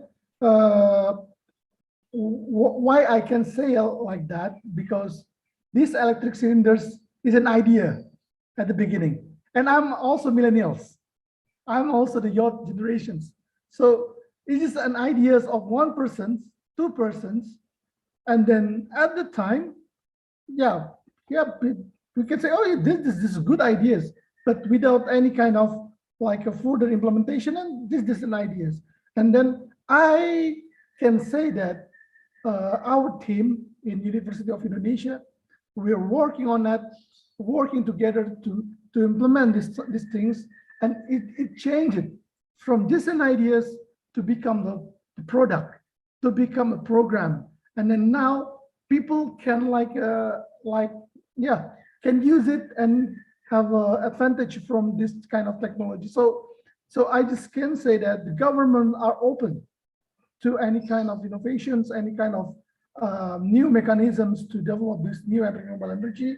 And then I can say that I'm the one who say that, the government are open, because I have proved that then it is not just an ideas.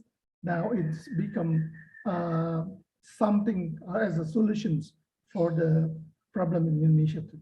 Okay.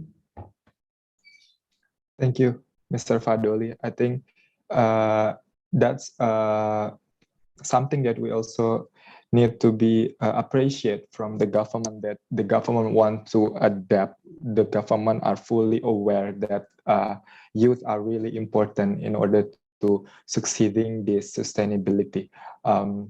Thank you, Mr. Fadoli. And maybe our next question is for Mrs. Arum.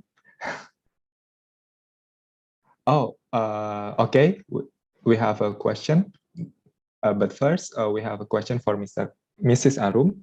Mrs. Arum, you've been actively advocating policies, one of which is the policies for materials.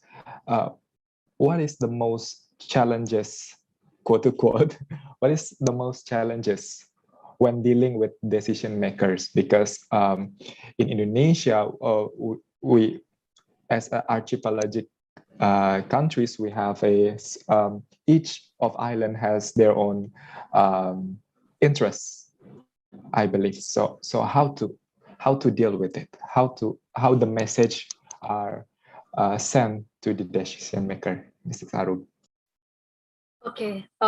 Thank you very much, Subhan. That's of course including about transferring knowledge, because our government mostly still doesn't have a comprehensive understanding about advanced materials. So advanced materials is something that still seems like is still far away, or something that happened suddenly in front of their table. Something that suddenly pop up on their table that they can put text on it. They don't understand the process. Mostly it happens to the local governments, which has various natural resources. So this is the youth challenge, and understanding the way the technological work also another challenge to work with our government, mostly local governments, because the way they understand the technology is all about online system. They don't understand that technologies are not all about digital system. Technology is various field, and mostly for the advanced materials, there are a lot of process that we have to deal with. There are a lot of process that the staging, the cascading, the step that they have to handle with all multi-stakeholder is so various. And so sometimes I just made like using social media, which is much more effective to talk to our local government. Make it very simple work. Make it as simple as you can to explain something, like to explain to like third grade student. This is something that we are all researchers that should be to understand. We are researching. I'm researching for public policy, engaging stakeholder. So I have to explain a lot of things, mostly about advanced material, about technology on their terms, not in our terms, with their diction, with their vocabulary, not their vocabulary. Of course, for the technical system and technology must be more challenging, but this is something that we should be bridging, because I'm millennial also, but the ex-boomers still they are still on the hand of making decision. So let's work together, doing step by step, and make them understand about ecosystem. This is the key, ecosystem. When we're talking about ecosystem, we're talking about from the upstream, midstream into downstream. We're making we're mostly talking about technology. We're talking about collaboration. So there's no use if we have only one flower. We have like we need to have garden. So let's make gardens. Thank you. Thank you, Mrs. Arum. So it's really important that we could also fit to our partner shoes, right? In order to have the same understanding what they need and what their vision is. And once again, ecosystem are very important things to do that everyone, not just millennials, not just the previous generation, have to the same consideration. And ladies and gentlemen, we have another question from our YouTube streamers, because this webinar is also streamed on YouTube. We have the question from Mr. Oriadi to Mr. Fadoli. How to synergize in terms of generation, transmission, and distribution to support the battery industry? Mr. Fadoli.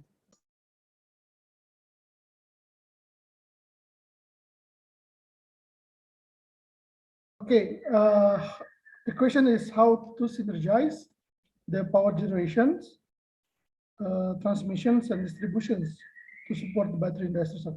Okay, so what I can say in here is the batteries with this improvement from the technology in the last 10 years now become like an important part in the power system. So at this time, for the large batteries, we don't have kind of like business like connected large batteries to the system. But then for now, I believe that there are two kinds of way to develop or to synergize this batteries industry to the power system. Is the first one the large batteries to be like for the stability of the power system. So they are not there just reserve power, but they are also to stabilize, because with the batteries, the frequencies and the voltage of the power system can be improved. And then the batteries is really important if you want the penetrations of the renewable energies getting higher. So if you use a lot of solars, then this battery is really important, because the solars, as we know that they have intermittencies, and then to having a stable power supply, it is important to have the batteries in the middle of it. So that's the way that maybe the battery industries can like getting into the power system with the large batteries. We will start to develop this kind of business as ancillary services, but then also just like I said to you, that for the smaller batteries, we have this one, the electric cylinders. It's not working, right? And then the electric cylinders for the household applications, and then for the electric vehicles. Right now, we're also trying to build the regulations for the electric vehicles, and then the batteries industries also can getting into this kind of applications. So right now, in the last 2 years, we are working on it. We are working on then giving a chance for the battery industries to be developed, especially for the large one, for the power systems, for the household application with the electric cylinders, and the third one for the electric vehicles. So that's the 3 ways to develop the batteries to the power system, or to our electricity. Yep. Okay, thank you, Mr. Fadoli. I hope it could answer Mr. Oriadi's question related to the battery industry. And next question is from Mr. Prihat to Mr. Fahrudin. Mr. Fahrudin, as we know, Indonesia is the largest nickel producer. And the question is, has Indonesia produced nickel that fulfills specification lithium battery right now? Mr. Fahrudin? Okay. For nickels, I think I will just answer what I know. For the nickels,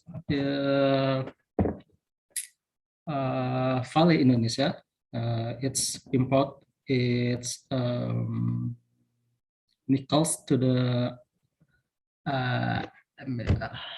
Japans, I think. It's still in the form of I do forget. But I certain that PT Vale Indonesia is still export the nickels, not in the nickel sulfate. It's not in the nickel sulfate, but still in raw materials in intermediate form to the Japan. So what I use in my pilot plan is import from Japanese manufacturing. It's from I forget what the names, but it's actually from the Vale Indonesia. So they process the nickels from Indonesia, and then I buy from the Japan to use in my pilot plan. So what I know is nickels happen in the form of the available for the production of battery grade. So it's still a long way to go. And we also have been collaborate with PTSNI to process the MHP, mixed hydroxide precipitate, that consists of nickel and cobalt in form of hydroxide. and it processed by ITB, Metallurgical Engineering ITB, and then the cobalt sulfate and nickel sulfates will be used in our pilot plant. But I think the purification still problem. Still, there's a problem to purify, to refine the impurity, to decrease the impurity of the materials. So I think for the time being, in this minute of time, I think we just try to use the technical grade, I think, and then for in the near future, we have to develop the more pure, the nickels or materials. I think that's the way. We cannot just depend on the, we cannot just wait the nickel with battery get to produce in Indonesia, but I think we have to go with what we have now. I think that's, so we don't have battery grade nickel yet. Okay, thank you, Mr. Fahrudin. I hope it could answer Mr. Prihat's question. It's still a long way to go, but still possible to do so. Ladies and gentlemen, the honorable speaker, perhaps we have our last question that could to sum up our discussion today. As we already learned about the challenges on each system from upstream to downstream. So when it comes to this question, are we ready on the adaptation of electric era in Indonesia, and what should be prepared? Perhaps from Mrs. Arum first.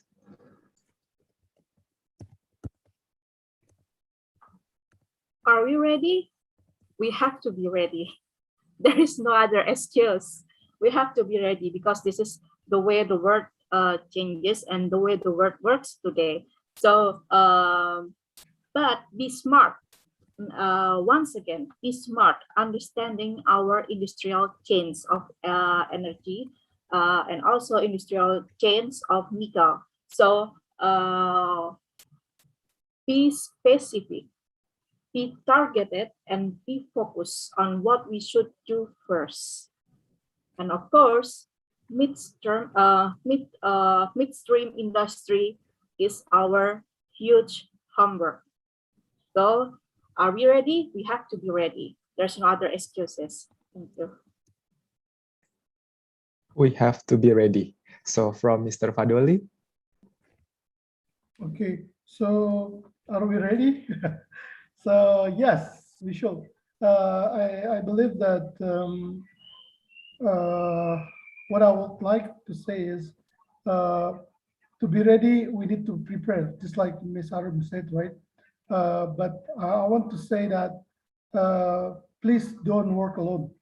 It is not easy because you know in the past, the developed countries, they have the technology, they just sell the product, they just sell the technology to us. It's like we are doing now. We just buy it from them, and then now your generations, you have a chance just to follow this kind of mechanism, or you create your own path by developing our local industries and then giving a chance for our researchers like in an NBRI to improve themselves and then giving solutions to our problems. So what I would like to say is don't work alone. Let's work together. I think it's not easy. It will not easy. Don't give up. So I believe that maybe we are not majority.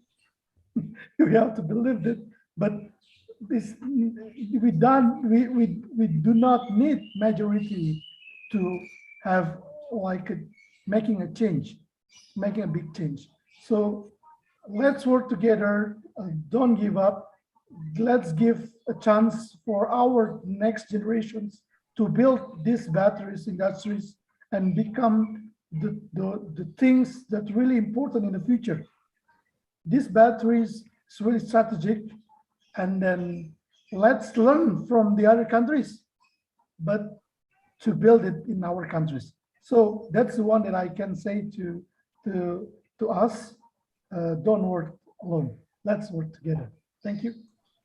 Thank you, Mr. Fadoli. And last from Mr. Fahrudin. I do agree with Mrs. Arum for the focus point. So in the research field, we have to focus on one field. So we can be focused on many areas. We can supply all of the components of the EV or battery. We have to focus on one thing. Maybe if we focus on battery, so we just need to focus on battery. I hope that the government will not change the policy in the near future. If the president is changed, then it's still the same. I think it's the support of the government is very important to the development of EV in Indonesia. I hope that there is a constant stand of the policy, and then we have to learn from the another country. We have the young generation have very good access to the education. We have online maybe, and also many scholarship. We have high access to the technology of another country. So I hope that many collaboration will be had for every technology, every manufacturing, every university. We have to collaborate with all of the developing country maybe, and also yes, we need to collaborate and also focus. I think that's. Thank you, Mr. Fahrudin. So what I can summary up is that coexist and also leave no one behind are the key, as well as the cooperation between one and another. And I also agree that the finger pointing, it's not an excuse in this matter. We cannot let one sector are less than any other. We need to be strong together for our future Indonesia and the next generation. Once again, thank you very much to our speakers, Mr. Fadoli, Mrs. Arum, Mr. Fahrudin, for joining this Millennial Talks. It's very inspiring to have a session with all of you today. I hope this message could also be listen broaden to our millennials and many more. And for the next, we will like to have a photo session together. And Mrs. Sinta, can you assist for the photo session, please? All right, thank you so much, Mr. Supan, and thank you so much for all of the speakers today that will give already very insightful and powerful message to all of the youth that we can do, because Indonesia can do. Like so many people think we cannot do, but actually we can. So to all of the participants, we would like to invite you to turn off your video because we would like to take a pictures together. Okay, so to Mr. Nugroho, Mr. Wildan, Mrs. Laksita, Mrs. Rizka, Mr. Nizam, and also Mr. Pihatmaka, could you please turn on the video? All right, then some people text me and say that they cannot turn on the video. So we will be ready in 3, 2, 1. All right, once more in 3, 2, 1. All right, thank you so much. I'll give it back to Mr. Sultan. Thank you, Mrs. Sinta. Once again, thank you very much for our speaker as well as our audience who have been joining us in Zoom meeting as well as in YouTube. And next, we will have the certificate of appreciation to our speaker.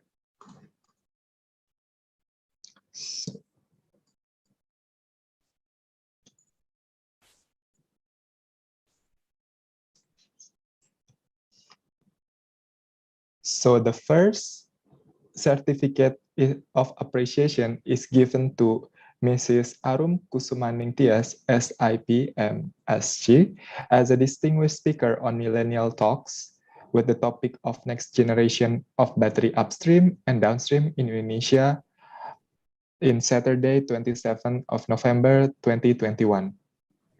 To Mrs. Arum, thank you very much. Thank you so much.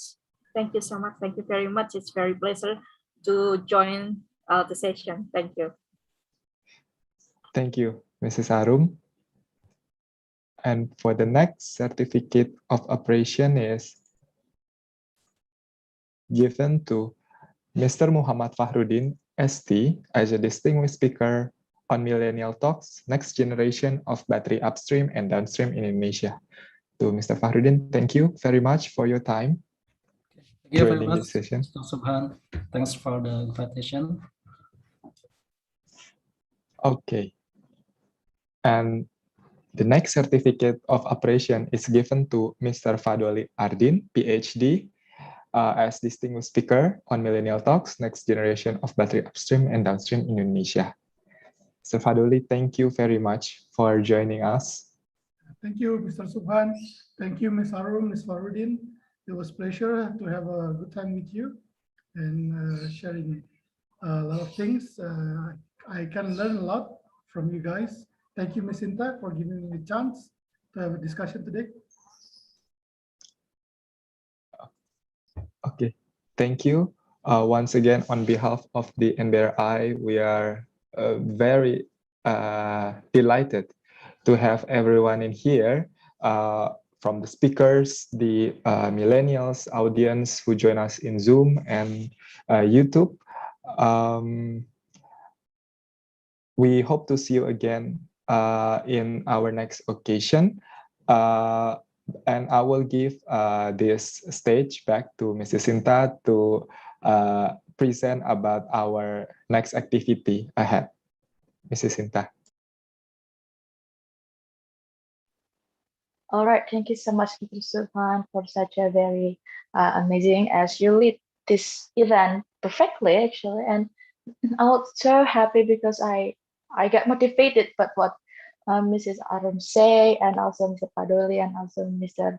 Fahrudin, that actually Indonesia is a beaches island, and we can do anything that maybe we think that we cannot do, because people say that you can do anything unless you think you cannot. So all of us here, I hope that we are all already motivated today on the Saturday.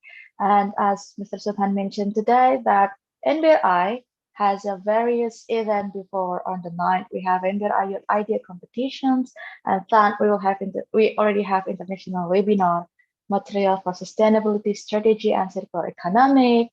We also had the event for international school on battery and electric vehicle ISPAF, and then continued by the first Millennial Talks, as I mentioned in the first time. It was about researcher career hacks, learn the best from the A's. And then we already had an international workshop on solar rooftop, residential and utility scale, which is also a very interesting topics. And I think this is related with what Mr. Dolly already said before.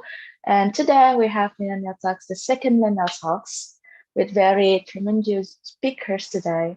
And the next event on the 1st and the 2nd of December, we will have international workshop on Materials and Advanced Characterizations, or IMAC 2021, continued by 14 to 16 of December of International Conference on Advanced Materials and Technology, or ICAM 2021. Last but not least, this is our biggest event, and we are very proud to say that there will be on 17 December NBRI first anniversary. So next week,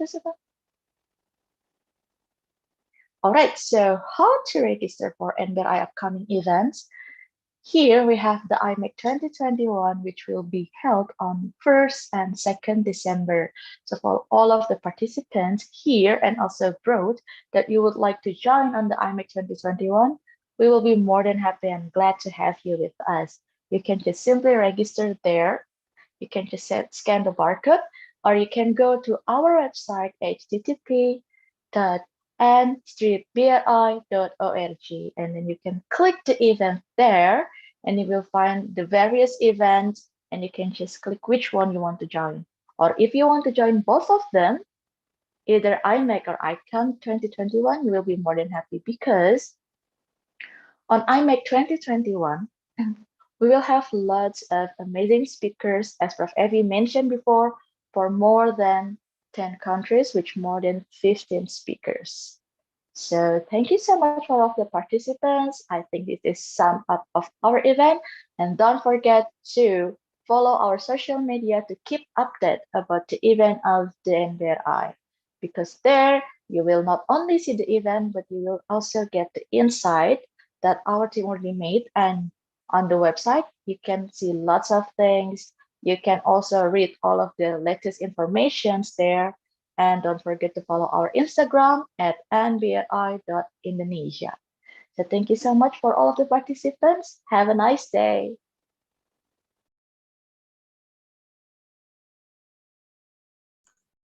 Thank you, Mrs. Sinta. Thank you, all of the speaker, and hope you have a